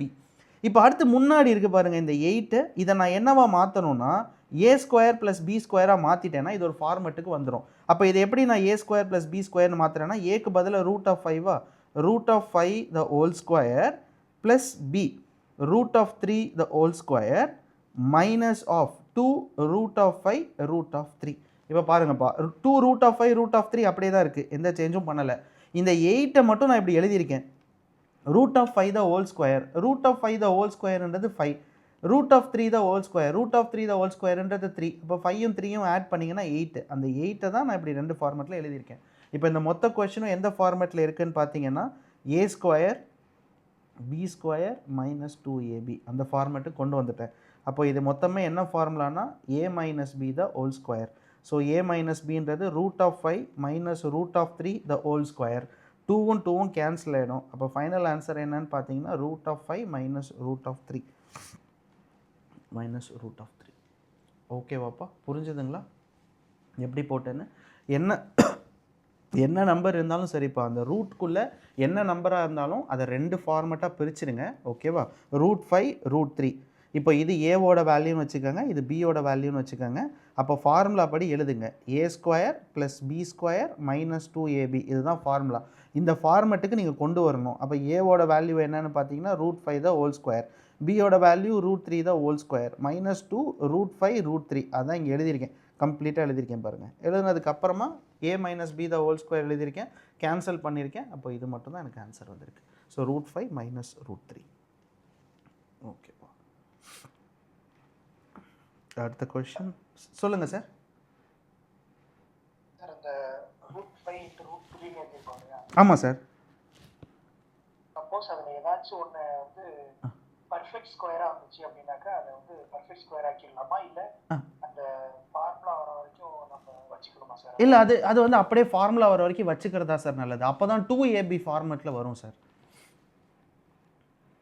சார் இப்போ ரூட் 5 இன்ட்டு ரூட் 4ன்னு இருந்துச்சுனாக்கா அதை 2 மாற்றாதீங்க, அப்படியே ரூட் 4ன்னு வச்சு அப்படியே வச்சுக்கோங்க. அப்படியே வச்சுக்கிறது தான் பெஸ்ட்டு சார், அதை மாற்ற வேண்டாம். ஒரு சில கொஷனில் இப்படி வரும் சார், அதாவது என்னென்னா ஏதோ ஒரு ஃபார்மெட்டில் வரும்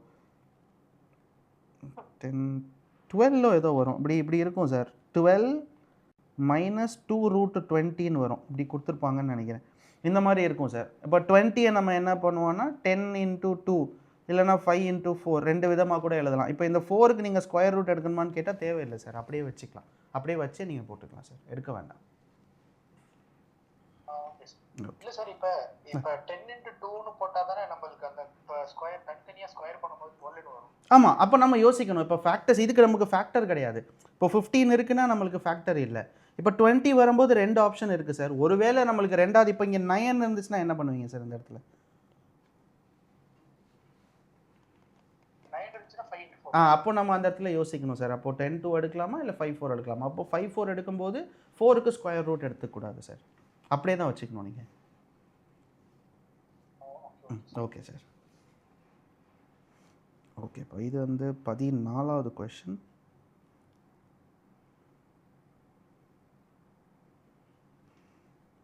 ஓகேப்பா, அடுத்து the space diagonal of a cube measured to 8 root 3 what is the volume of the cube? இப்போ அவங்க வந்து diagonal of a cube என்னன்னு கொடுத்துருக்காங்க, வால்யூம் ஆஃப் அ கியூப் என்னன்னு கேட்குறாங்கப்பா.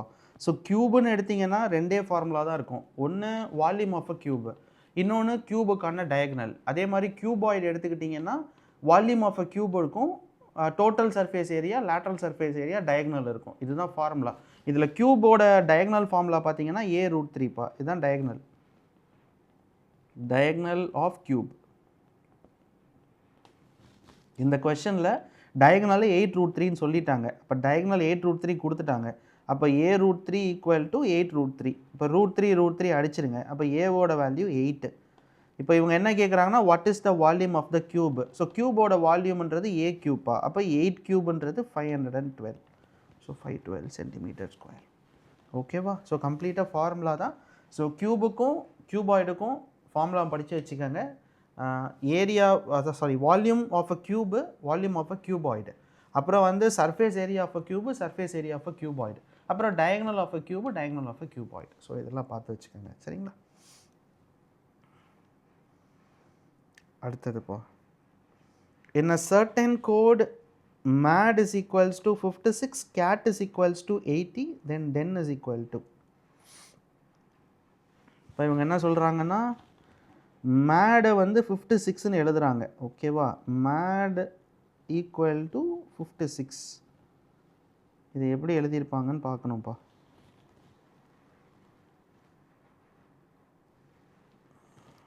ஃபஸ்ட்டு அதோட நம்பர்ஸ் எழுதிடுவோம். டினா 4, ஓகேவா, ஏன்னா 1, எம்னா 13.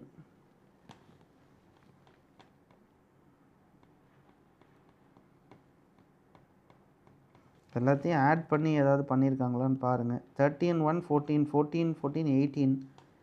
18னா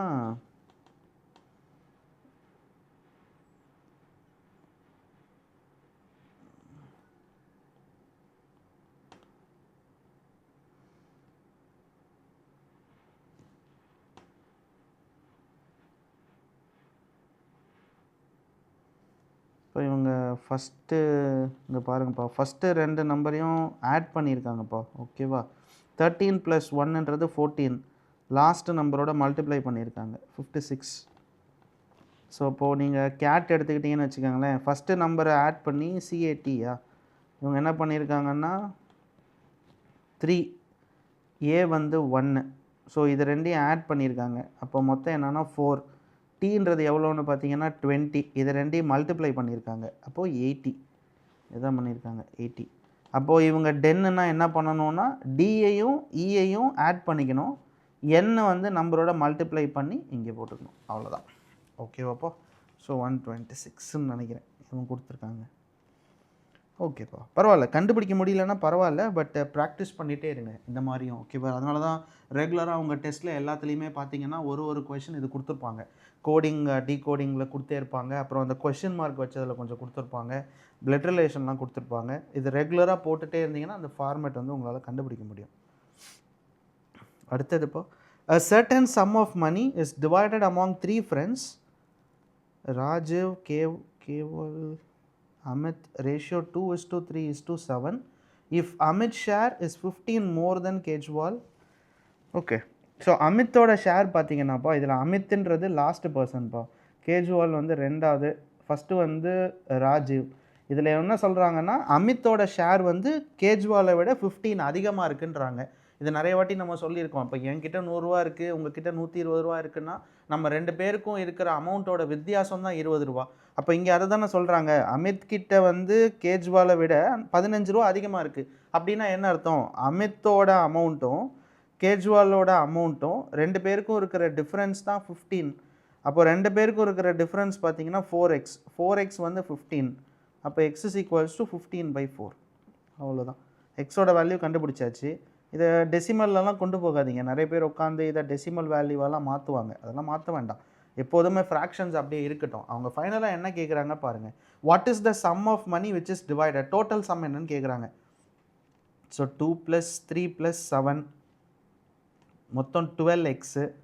அப்போ எக்ஸுக்கு பதிலாக 15/4 சப்ஸ்டியூட் பண்ணுங்கள். அப்போ எவ்வளோன்னு பார்த்தீங்கன்னா 45. ஸோ 45ன்றது நம்மளோட ஆன்சர். ஓகே, இப்போ அவங்க என்னென்னா டோட்டல் சம் கேட்குறாங்க. டோட்டல் சம்னா என்ன அர்த்தம், இவங்க 3 பேரும் அந்த டிவைட் பண்ணாங்கல்ல, அந்த அமௌண்ட் என்ன ரேஷியோவில் இருக்குது, 2x 3x 7xல இருக்குது. அப்போ 2x 3x 7x, அப்போ டோட்டல் வந்து 12x. எக்ஸோட வேல்யூ தான் 15/4 கண்டுபிடிச்சிருக்கோம். அந்த 15/4 எடுத்துகிட்டு வந்து இங்கே போட்டிருக்கேன். அப்போ டோட்டல் பார்த்தீங்கன்னா இந்த 45 ரூபாய் தான் 3 பேரும் தனித்தனி அமௌண்ட் பிரிச்சிருக்காங்க அப்படின்னு அர்த்தம். சரிங்களா? ஓகே, அடுத்த கொஸ்டின்.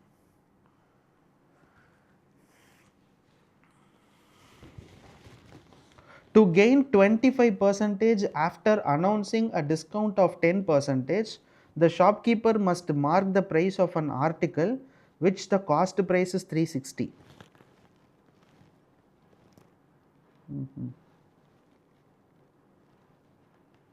இங்கே பாருங்கப்பா, to gain 25% after announcing a discount of 10.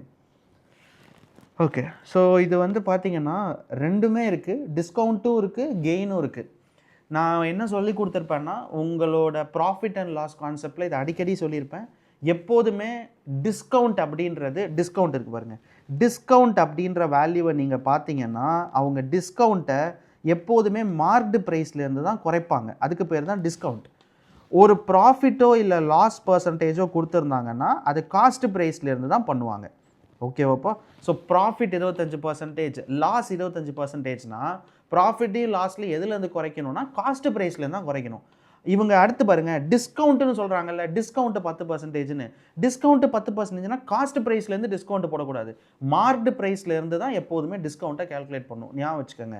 இவங்க என்ன சொல்கிறாங்கன்னா 25% கெயின் வேணும். டு கெயின் 25%, 10% டிஸ்கவுண்ட் கொடுத்தாலும், எனக்கு 10% ஒரு எம்ஆர்பியிலேருந்து நீங்கள் டிஸ்கவுண்ட் கொடுத்தாலும் எனக்கு 25% ப்ராஃபிட் வேணும். அப்படின்னா நான் அந்த ப்ரைஸை என்ன மார்க்டு ப்ரைஸ் வைக்கிறது, எம்ஆர்பி என்ன வைக்கிறது அப்படின்னு கேட்குறாங்க. அப்போ சிம்பிளாக தெரிஞ்சுக்கணும், எவ்வளோ கெயின் வேணும், 25%. காஸ்ட் ப்ரைஸ் எவ்வளோ கொடுத்துருக்காங்க, 360. அப்போ கெயின்ன்றது எதுலேருந்து கேல்குலேட் பண்ணுவோம், காஸ்ட் ப்ரைஸ்லேருந்து தான் கேல்குலேட் பண்ணுவோம். அப்போ 125% எனக்கு ப்ராஃபிட் வேணும். எதுலேருந்து, இந்த 360 ரூபா காஸ்ட் ப்ரைஸ்லேருந்து ப்ராஃபிட் வேணும். ஆனால் நம்ம வைக்க போகிற எம்ஆர்பியிலேருந்து டிஸ்கவுண்ட் எவ்வளோ கொடுக்கணும், 90%. ஏன்னா 10% டிஸ்கவுண்ட்டில், அப்போ 90% தான் கொடுக்கணும். அவ்வளோதான்ப்பா. இந்த ஒரு ஈக்குவேஷன் தான் முக்கியமே இந்த மொத்த கொஷனுக்கும். நல்லா பார்த்துக்கோங்க நான் எப்படி எழுதியிருக்கேன்னு. 125%ன்றது கெயின், 25% லாபம் வேணும். அப்போ 125%. எப்போதுமே ப்ராஃபிட்டோ லாஸோ காஸ்ட் ப்ரைஸ்லேருந்து மட்டும்தான் கேல்குலேட் பண்ண முடியும். அதனால் காஸ்ட் ப்ரைஸ் 360 போட்டிருக்கேன். இப்போ அடுத்து இந்த டிஸ்கவுண்ட் எதுலேருந்து கொடுக்கணும், மார்க்டு ப்ரைஸ்லேருந்து தான் கொடுக்கணும். அவங்க கேட்குறதே what must be the marked price தான் என்னன்னு கேட்குறாங்க. மார்க்டு ப்ரைஸ் என்னன்னு தெரியாது. அதுலேருந்து தான் அவங்க 10% டிஸ்கவுண்ட் கொடுத்துருப்பாங்க. அப்போ அதுலேருந்து 10% டிஸ்கவுண்ட் கொடுத்துருப்பாங்கன்னா 90% மார்க் ப்ரைஸ்லேருந்து கொடுத்துருப்பாங்க. ரெண்டுத்தையும் ஈக்குவேட் பண்ணுங்கள். 125 × 360 is equals to 90 × x. 0 0 அடிச்சிருங்க. 1 9s are 9, 9 4s are 36. அப்போ எக்ஸுன்றது 500. ஸோ 500ன்றது என்னன்னு பார்த்தீங்கன்னா மார்க்டு ப்ரைஸ். இப்போ அதுவாக தான் இருக்க முடியும். ஆப்ஷன் நம்பர் ஏ. ஆமாம் சார், இதை விற்கும்போது தானே சார் அதில் 125% எனக்கு வேணும்னு கேட்குறாங்க. எனக்கு ஒரே பொருள் தானே. இவங்க என்ன கேட்குறாங்கன்னா எனக்கு 25% லாபம் வேணும். எதில், நீங்கள் எம்ஆர்பியிலேருந்து 10% டிஸ்கவுண்ட்டில் விற்றீங்கன்னா. அப்படி தானே சார் அவங்க சொல்கிறாங்க. அப்போது வந்து அவங்க என்ன பொருள் விற்க போகிறாங்களோ, என்ன டிஸ்கவுண்ட் போட்டு விற்க போகிறீங்களோ அந்த பொருளுக்கு எனக்கு இவ்வளோ லாபம் வேணும்.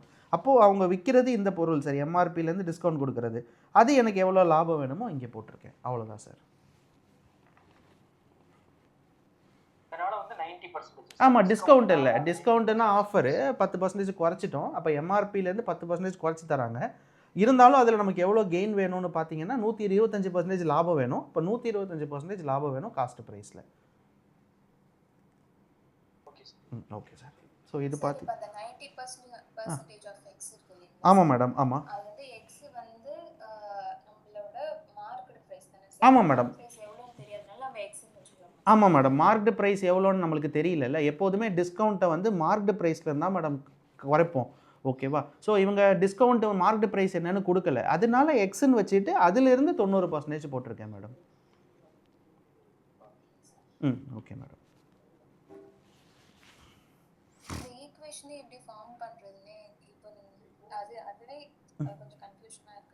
ஓகே, இந்த ஈக்குவேஷன் சொல்கிறீங்களா madam? Okay okay madam. Madam ஒன்று தெரிஞ்சுக்கோங்க, எப்போதுமே நம்ம டைம் அண்ட் டிஸ்டன்ஸ் படிக்கும்போதும் நம்ம 3 இருக்கும் இல்லை. நம்ம வந்து உங்களுக்கு லாஸ்ட்டாக டைம் அண்ட் டிஸ்டன்ஸ் தான் நடத்தியிருப்பேன்னு நினைக்கிறேன். நீங்கள் எந்த பேட்ச் தெரியல. ஓகே மேடம், அது நடத்தும் போது உங்களுக்கு சொல்லியிருப்பேன்ல மேடம், ஸ்பீடு டிஸ்டன்ஸு டைம் 3 தான் இருக்கும். அதில் ஏதாவது ஒன்று ஈக்குவேட் பண்ணி தான் ஆகணும். அப்போது நம்ம வந்து யோசிக்கணும் மேடம், எதை ஈக்குவேட் பண்ணலான்னு யோசிங்க மேடம். டிஸ்டன்ஸை ஈக்குவேட் பண்ணலாமா, டைமை ஈக்குவேட் பண்ணலாமா. அதே மாதிரி தான் ப்ராஃபிட் அண்ட் லாஸும். ப்ராஃபிட் அண்ட் லாஸில் கண்டிப்பாக ஏதாவது ஒன்று ஈக்குவேட் பண்ணி தான் ஆகணும். இப்போ நீங்கள் இதுக்கு முன்னாடி ஒரு கொஷின் சால்வ் பண்ணோம்ல மேடம், அதில் வந்து 9 செல்லிங் ப்ரைஸை வந்து 16 இதுக்கு ஈக்குவலாக விற்றாங்கன்னு சொன்னாங்கல்ல, அதுலேயும் பார்த்தீங்களா நான் ஈக்குவல் டு தான் போட்டேன். ஏன்னா அதை வந்து ஈக்குவேட் பண்ணும். ஒரு ப்ராடக்ட் தான், ஒரு பொருளை வச்சு தான் இவங்க ரெண்டுமே பேசுகிறாங்க. அப்படின்றனால ஒரு ப்ராடக்ட் சேமாக இருக்கிறனால மோஸ்ட்டாக ஈக்குவேட் தான் மேடம் பண்ணுவோம். இது selling price equal to cost price தான் மேடம் போடுவோம். அதனால் வெவ்வேறு ப்ராடக்ட்ஸ் இருந்தால் தான் நம்ம யோசிக்கணும். ஒரே ப்ராடக்ட்டை வச்சு கேட்கக்கூடிய கொஷின் எல்லாமே ஈக்குவேட் பண்ணியே பழகுங்க மேடம் வேல்யூஸை. Okay madam. சார் இப்போ காஸ்ட் பிரைஸ்க்கு பதிலாக செல்லிங் பிரைஸ் கொடுத்துருந்தா சார் எந்த இடத்துல சார்?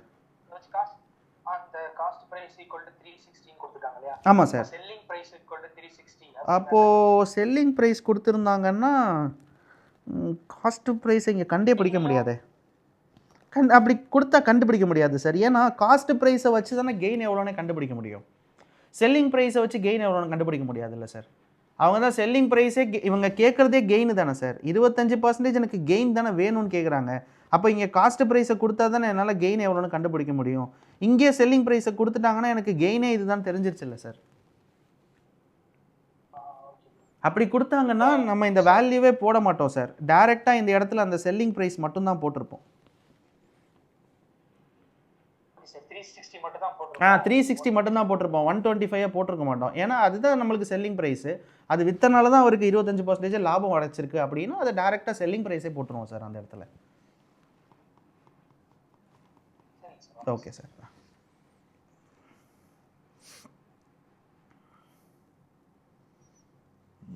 ஓகே, இப்போ லைட்டாக ஜூம் பண்ணுறேன், ஒரே ஒரு நிமிஷம்.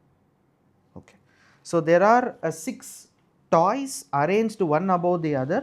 Lowermost is number 1 and the top 2. Each toy has a different color. சரிப்பா, இவங்க வந்து இது வரைக்கும் என்ன சொல்லியிருக்காங்க, கலர் சொல்லியிருக்காங்கப்பா. மொத்தம் வந்து 6 டாய் இருக்குது. கீழேருந்து லோவர் மோஸ்ட்லேருந்து அடுக்கி வைக்கிறாங்க. வெவ்வேறு கலர்ஸ் இருக்குது. நான் தான் சொன்னேன்ல, டயக்ராம் இந்த சீட்டிங் அரேஞ்ச்மெண்ட்டுன்னு வந்தாலே ஒரு 2-3 பாசிபிளாவது போட்டு வச்சுக்கோங்க சரிங்களா. Lower most 1ப்பா, 2 3 4 5 6. ஸோ மொத்தம் 6 இருக்குதுன்னு சொல்லியிருக்காங்க. ஸ்டாக்குன்னா இப்படி 1 above the other அடுக்கியிருப்பாங்க. ஒரு 3 பாசிபிள் போட்டு வச்சுக்கோங்கப்பா, தேவைப்படும் போது நம்ம ஃபில் பண்ணிக்கலாம். இப்போ ஃபஸ்ட்டு பாயிண்ட் என்ன சொல்லியிருக்காங்க பாருங்கள். Purple toy is at the even position but not on the top. So purple toy வந்து 6 இடத்துல ஒரு இடத்துல ஒரு கலர் டாய் இருக்குப்பா. அதில் வந்து ஈவன் நம்பரில் மட்டும்தான் பர்பிள் டாய் இருக்குது, டாப்பில் கிடையாது. இப்போ டாப்பில் கிடையாதுன்னா 6ல் கிடையாது. அப்போ இருக்கிற 2 ஈவன் நம்பர் தான். ஒன்று பர்பிள் டாய் 4ல் இருக்கும், இல்லைனா 2ல் இருக்கும். அப்போ என்ன பண்ணுங்க, டயக்ராமை இங்கே போட்டுருங்க. ஸோ பர்பிள் டாய் 4th இருக்கும், இல்லைனா பர்பிள் டாய் 2nd இருக்கும். 2 பாசிபிள் டயக்ராம். எப்போதுமே பாசிபிள் இடத்துக்கு யோசிக்காதீங்க, உடனே பாசிபிளில் போட்டுருங்க. ஓகே, ஒரே டயக்ராம்குள்ளேயே பக்கத்தில் ஸ்லாஷை போட்டு அதெல்லாம் பண்ணாதீங்க. உங்களுக்கு சொல்லி கொடுத்துருப்பேன், எப்போதும் நிறைய பாசிபிள்ஸை மட்டும் வரைய பழகிக்கங்க. ஸோ இது பர்பிள், இது பர்பிள். ஓகேவா, ஃபஸ்ட்டு பாயிண்ட் முடிஞ்சிருச்சு. அடுத்து பார்த்தீங்கன்னா red toy is not adjacent to white or yellow. So red toy பார்த்தீங்கன்னா ஒயிட்டுக்கு பக்கத்துலேயும் இருக்காது, எல்லோவுக்கு பக்கத்துலையும் இருக்காது. ஸோ நம்மளுக்கு எங்கே வைக்கிறதுனே தெரியல. கிரே டாய் வந்து 5th பொசிஷன்ப்பா. அப்போது கிரே டாய் வந்து 5வது பொசிஷனில் இருக்குது. Direct statement. அப்போ 2 பாசிபிள்லையும் கிரே டாய் வந்து 5வது பொசிஷனில் வச்சுட்டேன். There are 2 toys between pink and white toy, where pink toy is above white toy. ஓகேப்பா, அவங்க என்ன சொல்லியிருக்காங்கன்னா, ஒயிட் டாய்க்கும் பிங்க் டாய்க்கும் நடுவில் 2 டாய் இருக்காமா. பிங்க் டாய் வந்து ஒயிட் டாய்க்கு மேலே தான் இருக்குது. ஸோ இதை நம்ம எப்படி ஒரு ஈக்குவேஷன் கண்டிஷனாக வச்சுக்கலாம்னா, இப்போ பாருங்கள், ஒயிட்டு டாய் அதுக்கும் பிங்க் டாய்க்கும் நடுவில் 2 டாய் வைக்கிற மாதிரி கேப் இருக்குதுன்னு சொல்லியிருக்காங்க. பட் எங்கே தான் இருக்குதுன்னு பார்த்தீங்கன்னா, வேறு pink toy is above white toy, white டாய்க்கு மேலே தான் இருக்குது. அடுத்த point, white toy is not at the bottom most position. So கீழே இருக்கிற இடத்துல ஒயிட் வைக்க முடியாதுப்பா. ஓகேவா, சரி எங்கெல்லாம் வைக்கலான்னு பாருங்களேன். ஒயிட்டை இப்போ கீழே ஒயிட் வைக்க முடியாதுன்னா, ஒருவேளை இந்த இடத்துல நான் ஒயிட் வச்சேன்னா 2 தள்ளி கிரே இருக்குது. ஒருவேளை இந்த இடத்துல ஒயிட் வைக்கிறேன்னு வச்சுக்கோங்க, அப்போது இந்த இடத்துல கண்டிப்பாக நான் பிங்க்கு தான் வச்சாகணும். ஏன்னா ஒயிட்டுக்கும் பிங்க்குக்கும் நடுவில் 2. இப்போது இந்த டயக்ராம் வந்தேன்னா இங்கே ஒயிட்டு வைக்க முடியாது. ஒயிட் இங்கே வச்சேன்னா 1 வராது. அப்போ ஒயிட் இங்கே தான் வைக்க முடியும். 1 2 பிங்க் இங்கே தான் வைக்க முடியும். அவங்க what is the position of the pink toy தான்ப்பா கேட்குறாங்க. பிங்க் 6வது பொசிஷனில் தான் வருது. இப்போ 6th பொசிஷன். அவ்வளோதான். ஃபுல்லாக சால்வ் பண்ண வேணாம்னு நினைக்கிறேன். ஏன்னா அவங்க கேட்குறது what is the position of the pink toy. Pink toy எத்தனாவது இடத்துல இருக்குன்னு தான் கேட்குறாங்க. அப்போ 6வது இடத்துல தான் 2 பாசிபிள்லையுமே வருது. அப்போ அதனால் 6th பொசிஷனே வச்சுக்கலாம். ஏன்னா வேறு எந்த பொசிஷனில் வரதுக்கு வாய்ப்பு இல்லை. 2 டயக்ராம்லேயும் அதே தான் வருது. ஸோ அதனால் ஆன்சர் பார்த்தீங்கன்னா 6th பொசிஷன் பிங்க். அவ்வளோதான்ப்பா. ஓகேவா, ஓகேப்பா, டவுட் இல்லை இந்த சீட்டிங் அரேஞ்ச்மெண்ட்டில். ஓகே, சரிப்பா. அடுத்தது, Pragya invited male and female to a birthday party in a ratio 7:6. If the number of males in the party were 56 and the total number of guests attending in the party were, if the number of males in the party were 56, total number of guests. இப்போ male female ரேஷியோவே கொடுத்துட்டாங்கப்பா. இங்கே மேலோட ரேஷியோவும் ஃபீமேலோட ரேஷியோவும் 7:6ன்னு சொல்லிட்டாங்க. Males எவ்வளோ பேர் இருக்காங்கன்னு பார்த்தீங்கன்னா 56 பேர். அப்போது மேல் 7 பார்ட்டு, அப்போ 7 பார்ட்டு தான் 56 பேர். மொத்தமாக நம்பர் ஆஃப் கெஸ்ட்டு எவ்வளோன்னு கேட்குறாங்க. அப்போ இது ரெண்டையும் ஆட் பண்ணிட்டீங்கன்னா மொத்தம் 13 பார்ட்டு வந்து எவ்வளோன்னு கேட்குறாங்க. Equal to X. 2 9 10 104. 104 தான் ஆன்சர். ஓகேவாப்பா? யாருக்கும் டவுட் இல்லைல்ல இந்த கொஷனில்? ஓகே.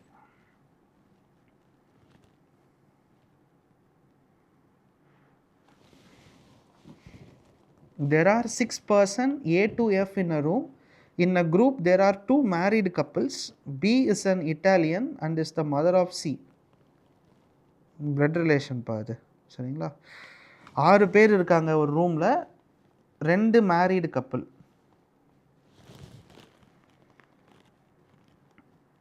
சரி போடலாம். B is an Italian and is the mother of C. சியோட மதர் வந்து பார்த்தீங்கன்னா பிப்பா. ஓகேவா? சிலேருந்து ஆரம்பிப்போம். சியோட மதர் வந்து பி, அம்மா வந்து இட்டாலியன்னு சொல்லியிருக்காங்க. அடுத்தது F is a grandmother of C. சியோட கிராண்ட் மதர் வந்து எஃப். சி ஆல்ரெடி போட்டிருக்கோம். சியோட கிராண்ட் மதர் வந்து F. Okay. F is from Canada. Okay. அடுத்தது D is a grandfather of E. D is from Australia. ஈயோட grandfather வந்து டின்னு சொல்லியிருக்காங்க. 2 மேரீடு கப்புள் வேறு இருக்காங்க. The French person is a male and married. Nobody who is the grandchildren is married. அப்போனா இவங்க grand children வந்து married கிடையாதுப்பா, கீழே இருக்கிறவங்க. அப்போ கண்டிப்பாக மேலே இருக்கிறவங்க தான் மேரீடாக இருக்கணும். அதுவும் 2 பேர் வேறு மேரீடுன்னு சொல்லிட்டாங்க. அப்போ இவங்க ஒரு மேரீ பண்ணியிருக்கணும், இவங்க யாரையாவது ஒன்று மேரீ பண்ணியிருந்தால் மட்டும்தான் 2 மேரீட் கப்புள் வரும். ஏன்னா கிராண்ட் சில்ட்ரன் மேரீடு கிடையாது. இன்னொரு பாயிண்ட் என்ன சொல்கிறாங்கன்னா, ஈயோட கிராண்ட் ஃபாதர் டின்னு சொல்லிட்டாங்க. அப்போது ஈயோட அம்மாவும் பி தான். இவங்களோட கிராண்ட் ஃபாதர் வந்து டி. அப்போது இவங்க வந்து மேல் பர்சன். டி வந்து ஆஸ்திரேலியா. ஓகேவா? அப்போது மிச்சம் இருக்கிறது ஏ தான். அப்போ ஏ தான் மேல் பர்சன். அப்போ இவங்க யாராக இருக்க முடியும் அப்படின்னு பார்த்தீங்கன்னா, ஃப்ரெஞ்சுன்னு ஏதோ சொல்லியிருந்தாங்களே, ஃப்ரெஞ்சாக இருக்க முடியும். அவ்வளோதான். 2 ஐரிஷ் பீப்புள்னு சொல்லியிருந்தாங்க. அப்போ இவங்க 2 பேருமே ஐரிஷ் தான்.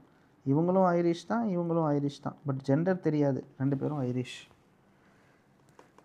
ஸோ அடுத்து என்ன கேட்குறாங்க, what is the nationality of A, who is the ஒய்ஃப்னு கேட்குறாங்க. ஏவோட நேஷ்னாலிட்டி ஃப்ரெஞ்சு. ஏவோட ஒய்ஃப் யாருன்னு பார்த்தீங்கன்னா பி. அப்போ ஃப்ரெஞ்சு பி.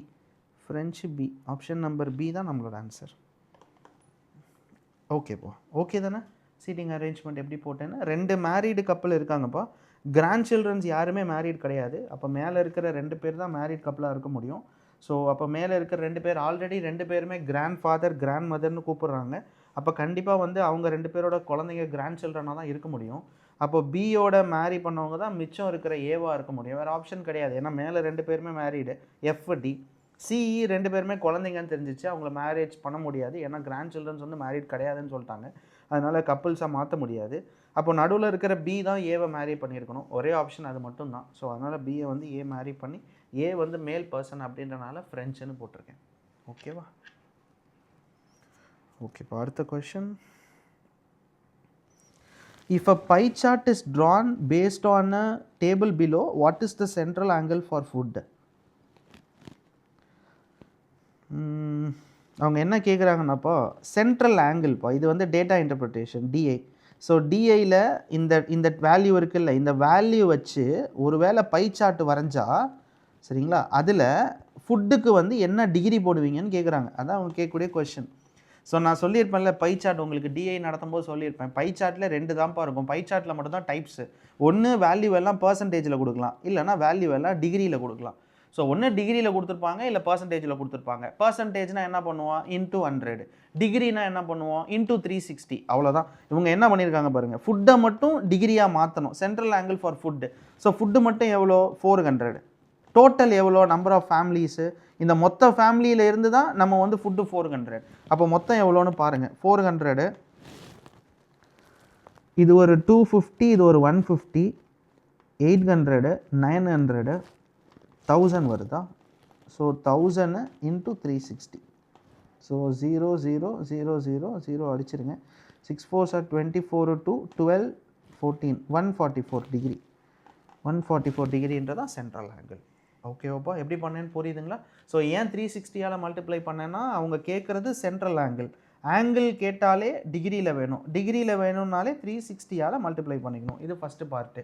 எதுக்கு இதை பண்ணேன் அப்படின்னு பார்த்தீங்கன்னா, மொத்த ஃபுட்டுன்றது 400, food number of items 400, out of total பார்க்கணும். So out of total 400 food. So out of total 1000ல் 400 ஃபுட்டு. அதை வந்து பர்சன்டேஜாக கன்வெர்ட் பண்ணக்கூடாது, டிகிரியாக கன்வெர்ட் பண்ணும். அதனால் இன்ட்டு 360 டிகிரி. சரிங்களா? அப்போ 144 டிகிரி. அதுதான் நம்மளோட ஆன்சர். அடுத்து, considering the total number of interstate sport competition to be 200, find the difference between the number of interstate competition in 2015 and 2016.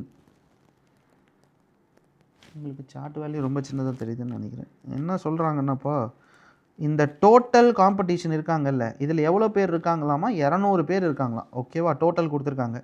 இவங்க வந்து நம்மளை டிஃப்ரென்ஸ் கேட்குறாங்கப்பா. எதுக்கும் டிஃப்ரென்ஸ் கேட்குறாங்கன்னு பார்த்தீங்கன்னா, 2015க்கும் 2016க்கும் டிஃப்ரென்ஸ் என்னன்னு கேட்குறாங்க. 2015 எவ்வளோ பர்சன்டேஜ்? 2%. 2016 எவ்வளோ பர்சன்டேஜ்? 14%. அப்போ 14க்கும் 2க்கும் எவ்வளோ வித்தியாசம்னு பார்த்தீங்கன்னா 12% தான் டிஃப்ரென்ஸ். அப்போ இந்த 200ல் 12% எவ்வளோன்னு பார்த்தீங்கன்னா 24 தான்ப்பா வரும். ஆன்சர் வந்து 24 தான் டிஃப்ரென்ஸ். ஓகே, சார்ட்டை பார்த்தே மோஸ்ட்டாக கண்டுபிடிச்சிடலாம்ப்பா. அந்தளவுக்கு கஷ்டமாக இந்த எக்ஸாம்ஸில் உங்கள் எக்ஸாம்ஸில் கேட்குறது இல்லை. மோஸ்ட்டாக நீங்கள் சார்ட் பார்த்தே கண்டுபிடிச்சிடலாம். அதாவது எக்ஸிஸ் அந்த வாட் பர்சன்டேஜ் மட்டும் கேட்டால் கேர்ஃபுல்லாக இருங்க, மற்றபடி எல்லாமே நார்மலாக தான் இருக்கும். So the pie chart shows the percentage of inter competition, find the total number. அதே தான்ப்பா, மொத்த காம்படிஷனில் 200 பேர் இருக்காங்க. இந்த வருஷத்தோட டோட்டல் என்னன்னு கேட்குறாங்க, அவ்வளோதான். ஸோ என்னென்ன வருஷம்னா 18, 17, 13, 12. 18, 17, 13, 12. மொத்தம் எவ்வளோ பேர் இருக்காங்கன்னா 200 பேர் இருக்காங்க. அப்போ இது எல்லாத்தையும் ஆட் பண்ணுவோம். ஸோ 20, 40, 50, 60, 70, 76. 76% என்னன்னு கேட்குறாங்கப்பா. அப்போ 200க்கு நீங்கள் 76% என்னன்னு கண்டுபிடிச்சிட்டா போதும். 0 0 அடிச்சிருங்க. 76 × 2 152. So 152ன்றது total 200ல். இது ஒரு கஷ்டமாக தெரியல. அடுத்த question, last question. In a class of 47 students, Anurag's roll number is 18th from the end. What is the roll number from the beginning? இப்போ இது ரேங்கிங் அண்ட் ஆர்டரிங்ப்பா. ஸோ ரேங்கிங் அண்ட் ஆர்டரிங் நான் சொல்லியிருப்பேன்ல, இப்போ மொத்தம் கிளாஸ் ரூமில் எவ்வளோ பேர் இருக்காங்கன்னா 47 பேர் இருக்காங்க. அனிருக்ன்றவங்க பார்த்தீங்கன்னா 18th ஃப்ரம் த எண்டுன்னு கொடுத்துருக்காங்க. So what is the roll number from the beginning? ஏதோ ஒரு எண்டு, லெஃப்ட் ஹேண்டோ ரைட் ஹேண்டோ ஏதோ ஒரு எண்டு வச்சுக்கோங்க. இப்போது ரைட் ஹேண்ட்லேருந்து அவங்க 18வது இடத்துல இருக்காங்கன்னு சொல்லியிருக்காங்க. அப்போது பிகினிங்லேருந்து லெஃப்ட் ஹேண்ட்லேருந்து எத்தனாவது இடத்துல இருப்பாங்கன்னு கேட்குறாங்க. அப்போ 47 பேர்லேருந்து 18 பேரை மைனஸ் பண்ணிடுவோம். அந்த பொசிஷனையும் மைனஸ் பண்ணியிருப்போம். அதை ஆட் பண்ணுறதுக்காக மறுபடியும் 1 போடுவோம். அப்போ 48 மைனஸ் 18ன்றது 30. Option number A 30. அவ்வளோதான்ப்பா, 25 கொஷின். ரேங்கிங் ஆர்டரிங் நம்ம படித்தோம்ல மேடம், ஒருத்தரோட பொசிஷனை நம்ம மைனஸ் பண்ணிட்டா என்ன மேடம் பண்ணுவோம்? திருப்பி அந்த பொசிஷனை கொண்டு வரதுக்காக +1 பண்ணுறோம். அதான் பண்ண மேடம். 47ல் 18 பேரை மைனஸ் பண்ண அந்த பொசிஷனும் போயிடும். அந்த பொசிஷனை திருப்பி கொண்டு வரதுக்காக +1 பண்ணியிருக்கேன். Okay madam. இப்போ இதுதான் 25 கொஷின்ப்பா. ஓகேவா? 25 கொஷின்ஸ் வந்து நம்ம ரயில்வே டெஸ்ட்டில் வந்து எத்தனாவது 5வது டெஸ்ட்டில் கேட்ட கொஷின்ஸ் இது எல்லாமே. ஸோ அதனால் நீங்கள் வந்து டெய்லி டெஸ்ட்டு உங்களுக்கு ஓரளவுக்கு ஒரு பேட்ச் கம்ப்ளீட் ஆகிடுச்சு. இன்னும் 2 பேட்ச்க்கு 2-3 டாபிக் தான் இருக்குது. இந்த செக்ஷனல் கண்ட்ரோலர் எக்ஸாம்னால தான் கொஞ்சம் கிளாஸ் உங்களுக்கு டிலே ஆகிட்டு இருக்குன்னு நினைக்கிறேன். பட் இருந்தாலும் நீங்கள் என்ன பண்ணுங்கள், எல்லா டெஸ்ட்டும் எழுத பாருங்கள். ஓகேவா? எல்லா டெய்லி டெஸ்ட்டும் எழுதுங்க. டெய்லி டெஸ்ட்டு 25 கொஷின் தான் இருக்குது. ஒரு 3/4 மணி நேரம் உட்காந்திங்கன்னா இந்த டெஸ்ட்டை முடிச்சிடலாம். இதை மட்டும் நீங்கள் டெய்லி எழுதிட்டே இருந்தீங்கன்னா உங்களுக்கு வந்து எல்லா டாப்பிக்லையும் ப்ராக்டிஸ் கிடச்சிரும். உட்காந்து டெய்லி படிக்கணும், டெய்லி தனித்தனியாக ஒரு டாப்பிக்காக படிக்கணும்னு அவசியம் இருக்காது. இப்போ இந்த டெஸ்ட்டை நீங்கள் போட்டிருந்தீங்கன்னு வச்சுக்கோங்களேன், குறைஞ்சது நம்ம 25 டாபிக் படித்த மாதிரி தான் மீனிங் இருக்கும். ஏன்னா எல்லா டாப்பிக்லேருந்து ஒரு கொஸ்டின் வந்திருக்கு. நீங்கள் simplification, profit and loss, time and distance, time and work நீங்களே பார்த்தீங்க, டிஐ பார்த்தீங்க, ranking ordering, blood relation, seating arrangement, அப்புறம் ஒரு normal number system, square roots, cube roots வச்சது. ஸோ கம்ப்ளீட்டாக ஒரு செட் ஆஃப் பேப்பராக தான் உங்களுக்கு 25 கொஷின் கொடுக்குறாங்க. இதில் ட்ரிக்னாமெண்ட்ரி அல்ஜிப்ரா எதுவும் இல்லை. பட் போன டெஸ்ட் 4ல் ட்ரிக்னாமெண்ட்ரி இருந்தது. ஆறில் என்ன இருக்குதுன்னு தெரியல. இப்போதைக்கு எனக்கு தெரிஞ்சு 28 செட்டு ஏதோ அப்லோட் பண்ணியிருக்காங்க. ஸோ மோஸ்ட்டாக எல்லா டெஸ்ட்டும் அப்லோட் பண்ணிடுவாங்க. எப்போல்லாம் டைம் கிடைக்குதோ அப்போல்லாம் அந்த டெஸ்ட்டை மட்டும் எழுதிட்டே வாங்க. அப்போ தான் உங்களுக்கு வந்து அந்த டச் இல்லாமல் நீங்கள் எக்ஸாமுக்கு 10 நாளைக்கு முன்னாடி எடுக்காமல் நீங்கள் அப்படியே அந்த ஃப்ளோலேயே போய் எக்ஸாம் எழுதலாம். அதுக்கு தான் இந்த டெஸ்ட்டு கொடுக்குறாங்க. ஸோ அதனால் இந்த பிடிஎஃப் நான் அப்லோட் பண்ணுறேன். எப்போதும் போல் அந்த ஆப்பில் அப்லோட் ஆகிடும். நீங்கள் இந்த பிடிஎஃப் யூஸ் பண்ணிக்கலாம். அடுத்தடுத்த டெஸ்ட்டு எப்போல்லாம் டைம் கிடைக்குதோ கொஞ்சம் எழுதுங்க. சரிங்களா? நானும் ஏதாவது டைம் இருந்துச்சுன்னா இந்த மாதிரி அடுத்தடுத்த செட்டும் வீடியோ எப்போல்லாம் என்னால் முடியுதோ அப்போல்லாம் நான் இந்த கிளாஸ்லேயே போட்டுருவேன். ஜூம்லேயே நான் கிளாஸில் கனெக்ட் பண்ணி போட்டுருவேன். ஸோ தட் இப்போ நான் 6வது டெஸ்ட் ஒருவேளை நாளைக்கு 6வது டெஸ்ட் போடுறேன்னு வச்சுக்கோங்களேன். நீங்கள் 6வது டெஸ்ட்டை ஒரு வாட்டி எழுதிட்டு வந்துடுங்க. அப்போ தான் அது யூஸ்ஃபுல்லாக இருக்கும். என்ன பண்ண முடியல, என்ன தப்பு பண்ணீங்க அப்படின்றது அண்டர்ஸ்டாண்ட் ஆகும். சும்மா ஜஸ்ட் வீடியோ மட்டும் பார்த்தீங்கன்னா உங்களுக்கு வந்து அது வேஸ்ட் ஆஃப் டைம் தான் நான் சொல்வேன். ஒரு வாட்டி டெஸ்ட்டு எழுதுங்க. அதுக்கப்புறம் வந்து இங்கே என்ன தப்பு பண்ணுறீங்களோ இங்கே வந்து பார்த்துக்கங்க. யூஸ்ஃபுல்லாக இருக்கும். சரியாப்போ? ஸோ இதோட ரெக்கார்டட் செஷன்ஸ் வந்து எதுவுமே வந்து யூடியூப் இதில் வராது, ஜூமில் வராது. இது டேரெக்டாக யூடியூபோட லைவில் தான் இருக்கும். யூடியூபோட வீடியோவாக தான் வரும். அதனால் ஜூம்ஸில் இது வந்து எதுவுமே வராது. பட் பிடிஎஃப் வந்து உங்களுக்கு நான் அப்லோட் பண்ணிடுவேன். அதே மாதிரி டெஸ்ட்டு வந்து அடுத்தடுத்த டெஸ்ட்டு உங்களுக்கு ஆல்ரெடி ஆக்டிவேட் பண்ணிட்டாங்க. அதனால் எழுத ஆரம்பிச்சிருங்க. சரிங்களா? ஸோ வேறு ஏதாவது இன்றைக்கி டெஸ்ட்டில் ஏதாவது டவுட் இருக்காப்போ? இன்றைக்கி இதில் டெஸ்ட்டில் ஏதாவது சொல்லுங்கள் மேடம்.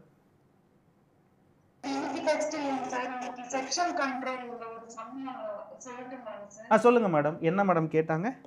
முடிஞ்சா நல்லா பண்ணீங்களா?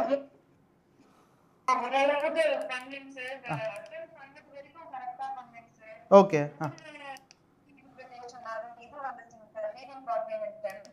அது வந்து பாத்தீங்கன்னா ஒண்ணு வந்து அந்த பிரிண்ட் அவர் இன்னும் வந்து பிளாஸ்டிக் வேஸ்டேஜ் இன்னும் வந்து எல்லோரா அருந்தா பத்தி கொடுத்திருந்தாங்க சார். Okay madam. ஓகே. ஓகேவா இருந்தது. அந்த பிரிண்ட் அவர் கொஞ்சம் காம்ப்ளிகேட்டடா இருந்துச்சு சார் क्वेश्चन. ட்வின் டவர்னா ஹைட்ஸ் அண்ட் டிஸ்டன்ஸ் சொல்றீங்களா மேடம்? சார் அதாவது ரீடிங் காம்ப்ளிமெண்ட் சொல்றேன். Oh read. Okay okay. இது வரவே இல்லைங்க சார். கிளாக் கால்குலேட் எதுவுமே வரலைங்க சார். வரலையா? Okay madam. Okay madam. Percentage கேட்டிருந்தாங்க. வேறு மேடம் வேறு என்ன பண்ணீங்க? இது டிஐ கேட்டிருந்தாங்களா? டேட்டா இன்டர்பிரேஷன் உங்களுக்கு தனி பார்ட்டாக இருந்துச்சு. டிஐ கேட்டிருந்தாங்க.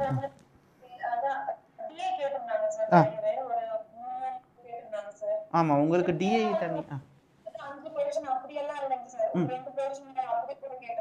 ஓகே 2-3 கொஸ்டின் கேட்டிருந்தாங்க. Okay madam. வேறு madam blood relation direction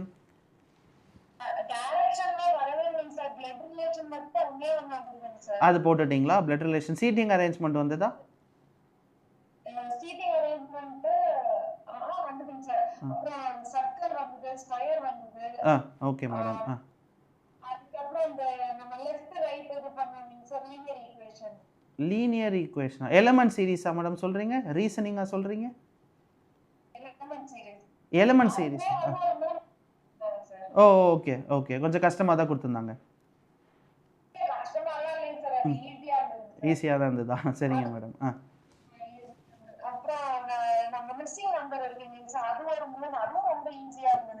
okay madam. Okay.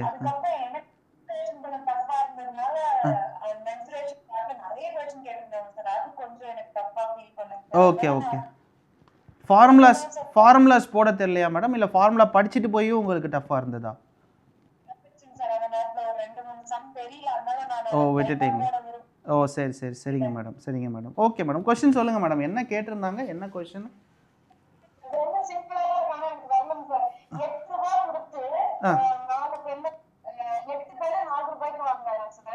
8 pen 4 ரூபாய்க்கு வாங்கியிருக்கான். Okay madam. 5 பென்னு 9 ரூபாய்க்கு விற்கிறாங்க. Okay madam. மேடம் நீங்கள் என்ன ப்ராஃபிட் அண்ட் லாஸ் கிளாஸ் கவனிச்சிங்க இல்லை? அதில் உங்கள் பேப்பரில் 11வது கொஸ்டின் எடுத்து பாருங்கள். என்ன இருக்குது? ப்ராஃபிட் அண்ட் லாஸ் பிடிஎஃப் வச்சுருக்கீங்களா மேடம்? இதே கொஸ்டின் தான் நான் நடத்தினேன். இருங்க பார்ப்போம் என்கிட்ட இருக்கான்னு பார்க்குறேன். ஒரு நிமிஷம் இருங்க. ப்ராஃபிட் அண்ட் லாஸ் இந்த பாருங்கள். நானே எடுத்து காட்டுறேன். இந்த உங்களுக்கு சொல்லி கொடுத்துருப்பேனே. மார்னிங் பேட்ச் தானே மேடம் நீங்கள்? ஈவினிங் பேட்சா? Morning batch. இங்கே பாருங்கள். இதோ இது 8வது கொஸ்டின் என்ன மேடம் இருக்குது? மாடல் நம்பர் 2ல் if Ramu buys 11 book for 10 sells 10 book for 12 what is the gain percentage? அதே தானே நீங்கள் இப்போ கேட்டிருக்கீங்க. பார்த்தீங்க எனக்கு அந்த நேரத்துல அது ஸ்ட்ரைக்காவே எனக்கு வரவே இல்லைங்க சார் அந்த சம்ம. சரிங்க மேடம், பரவாயில்ல. ஒன்றும் இல்லை மேடம். இது என்னன்னா ஒரு ஆர்டிக்கிளோடதை கண்டுபிடிக்கணும் மேடம், அவ்வளோதான். இப்போது இது என்ன மேடம், 8 rupees தானே. அப்போது ஒரு பேனாவோட விலை என்னன்னு பாருங்கள், 4/8 கரெக்டாக மேடம், 1/2. அதே மாதிரி ஒரு பென்னோட செல்லிங் ப்ரைஸ் வந்து 9/5. அப்போ 9 இது வந்து காஸ்ட் ப்ரைஸு, இது வந்து செல்லிங் ப்ரைஸு. அப்போ profit percentage formula selling price minus cost price divided by cost price into 100 போட்டிங்கன்னா ஆன்சர் கிடச்சிரும் மேடம், அவ்வளோதான்.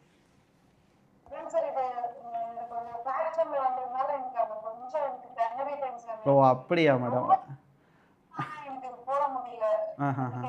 ஒன்றும் இல்லை மேடம், ஃப்ராக்ஷனில் வந்தால் நீங்கள் பயப்படாதீங்க. நீங்கள் என்ன நம்பர் வந்தாலும் நம்ம போடுறதுக்கு ட்ரை பண்ணுங்கள் மேடம். ஏன்னா நீங்கள் இந்த சார்ட்ஸ் உங்களுக்கு ஃபைல்ஸ் ஒன்றா கொடுக்குறோம்ல மேடம், பிடிஎஃப், அதை மட்டும் விட்டுறாதீங்க. ஏன்னா இது பாருங்கள், அதே கொஷின் தானே நீங்கள் சொன்ன அதே கான்செப்ட் கொஸ்டின் தான். நீங்கள் 8வது கொஸ்டினில் இருக்குது பாருங்கள். இதே கொஸ்டின் வந்து உங்கள் பேட்ச்லையா ஈவினிங் பேட்ச்லையான்னு தெரியல, 2 விதமாக ஒரு சார் வந்து சால்வ் பண்ணி காட்டியிருப்பாங்க. ஒருத்தர் கூட சொன்னார் இதை இப்படியே வச்சும் போடலாம், இல்லை டேரெக்டாக நான் ஈக்குவேட் பண்ணியும் போடலாம். அதே வீடியோவில் இருக்கும் பாருங்கள், ப்ராஃபிட் அண்ட் லாஸில் இந்த கொஷின் மாடல் தானே மேடம் இதுவுமே. இந்த பாருங்கள், இதோ இங்கே இருக்கே மேடம், மாடல் நம்பர் 4 ஃபுல்லாகவே அது தானே. இங்கே பாருங்கள், Sridhar sold 16 pen at a cost of 20 pen. 16 விலைக்கு ஒரு பேனா வாங்கியிருக்கான், அதே பேனாவை 20 பேனா விற்றுருக்கான். ஸோ அப்போது அதே ப்ரைஸ் தானே மேடம், இதே கான்செப்ட் தானே. வரலைங்களா? சரிங்க மேடம், பரவாயில்ல மேடம், பரவாயில்ல. அடுத்த எக்ஸாம்ஸ் இருந்தால் கொஞ்சம் ரிவைஸ் பண்ணிட்டு போங்க மேடம் பிடிஎஃப். வேறு மேடம், வேறு என்ன கேட்டாங்க? இவ்வளவுதான் எனக்கு டவுட் சார். மத்தது நான் விட்டது மட்டுமே இந்த ஃபார்முலா இன்சுலேஷன் டைப்ல வந்த ஹாலோ சிலிண்டர் கேட்டிருந்தாங்க. அப்புறம் நிறைய சிலிண்டர் வச்சு கேட்டிருந்தாங்க, சிலிண்டர் பிளஸ் கோன் வச்சு கேட்டிருந்தாங்க சார். மெல்டிங் மாதிரி கேட்டிருந்தாங்களா? சிலிண்டரை மெல்ட் பண்ணி கோன் பண்ணுறது அந்த மாதிரியா மேடம்? ரேஷியோ கொடுத்துட்டாங்க சார். ரேஷியோ கொடுத்துட்டு கொடுத்துட்டாங்க. அதுல சொல்லியிருந்தாங்க. அப்புறம் ட்ரெயின் சம்ஸ் 2 கேட்டிருந்தாங்க. அது போட்டேன் சார். 2 ட்ரெயின் ஆப்போசிட்ல வருது, அதோட டைம் என்ன கேட்டிருந்தாங்க, ஸ்பீட் கொடுத்து. அது போட்டிங்களா? உங்களுக்கு லாஸ்ட்டாக தானே மேடம் நடத்தினேன், ஈக்குவேட் பண்ணுறது நடத்தினேனே, போட்டுட்டிங்களா? அது கரெக்டாக வந்துருச்சுங்க சார். சார் அது போட்டிங்களா? ஈக்குவேட் பண்ணிட்டீங்களா? கிராசிங்னா டைமை ஈக்குவேட் பண்ணி போட்டிருப்பீங்க. Okay madam. ஓகே மேடம், இதே மாதிரி தான் மேடம் இருக்கும். இது செக்ஷனல் கண்ட்ரோலர் வந்து உங்களுக்கு வந்து டைரக்ட் இதுதான், உங்களுக்கு அடுத்த ரவுண்டு கிடையாதுன்னு நினைக்கிறேன். அதனால அவங்க இந்த லெவல்லையாவது கேட்டிருக்காங்க. ஆனால் நீங்கள் நல்லா ப்ராக்டிஸ் பண்ணிட்டீங்கன்னா உங்கள் ஆர்ஆர்பி மெயின்லேயே இந்த அளவுக்கு தான் மேடம் இருக்கும். நீங்கள் போட்டுடலாம், ஈஸியாக போட்டுடலாம். அதனால் நீங்கள் இதே லெவலுக்கே படிச்சுட்டே போங்க. ஆனால் எல்லாத்தையும் படிங்க மேடம், விட்டுறாதீங்க. ஒரு மாடலையும் நல்லா படிச்சுட்டு போகணும் மேடம். நீங்கள் எந்த மாடலையும் விட்டுறாதீங்க. நீங்கள் அந்த பிடிஎஃப் உங்களுக்கு கொடுத்துருக்கேன்ல மேடம், எல்லா பிடிஎஃப்பும் நீங்கள் வந்து ஒரு நோட்லேயோ இல்லை எல்லா மாடலையுமே நான் ஃபஸ்ட்டு டேவே சொல்லியிருப்பேன் மேடம், எல்லா மாடலையும் ஒரு நோட்டில் எழுதி வச்சுக்கோங்க. அப்போ தான் நீங்கள் ஒரு வாட்டி ரிவைஸ் பண்ணிவிட்டு போனீங்கன்னா நம்மளுக்கு ஞாபகம் இருக்கும். அதனால் எந்த பிடிஎஃப் ஃபைலை மட்டும் மிஸ் பண்ணிடாதீங்க. உங்களுக்கு கொடுக்குற எல்லா பிடிஎஃப் ஃபைலை மட்டும் பத்திரமா வச்சுக்கோங்க. சரிங்க மேடம். போட்டிருக்கலாம் ஃபார்முலா.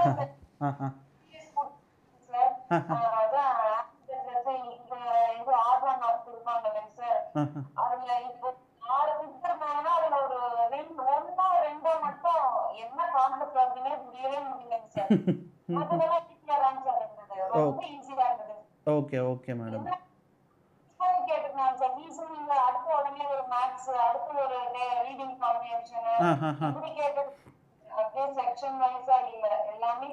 எல்லாமே கலந்து தான் இருக்கு. Okay madam, okay. இங்கிலீஷ் ஓரளவுக்கு பண்ணிட்டீங்களா? ஓகே மேடம், சரிங்க மேடம். ஏதோ விட்டு கேட்குது மேடம்.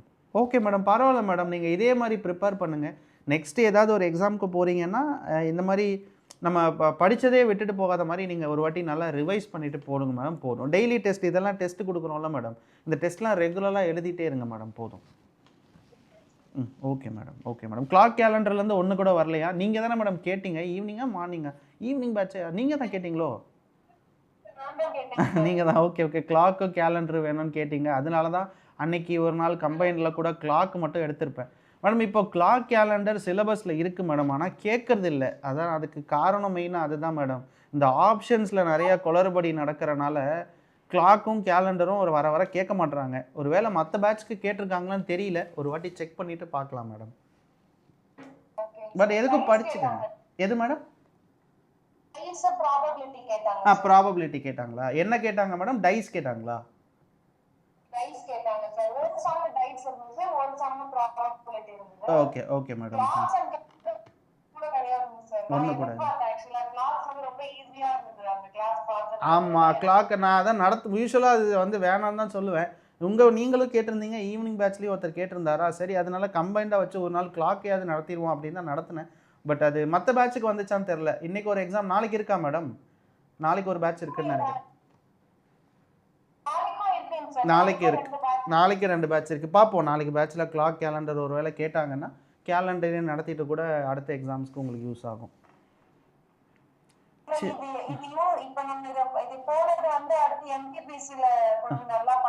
ஆமாம் ஆமாம், கொஞ்சம் அப்படியே டச்லேயே இருக்கணும் மேடம், விட்டுறக்கூடாது. டெய்லி டச்லேயே இருந்தீங்கனாலே போதும், அடுத்த எக்ஸாம்ஸ் கிளியர் பண்ணிடலாம் ஈஸியாக. கொஞ்சம் கேப் விட்டுட்டா தான் கஷ்டம். நீங்கள் ரெகுலராக இதே மாதிரி படிச்சுட்டே இருந்தீங்க, ஏதாவது டெஸ்ட் போட்டுகிட்டே இருந்தீங்கன்னா போதும். சரிங்க madam. Okay madam, okay madam. சரிங்க மேடம். தேங்க்யூப்பா, தேங்க்யூப்பா, தேங்க்யூ.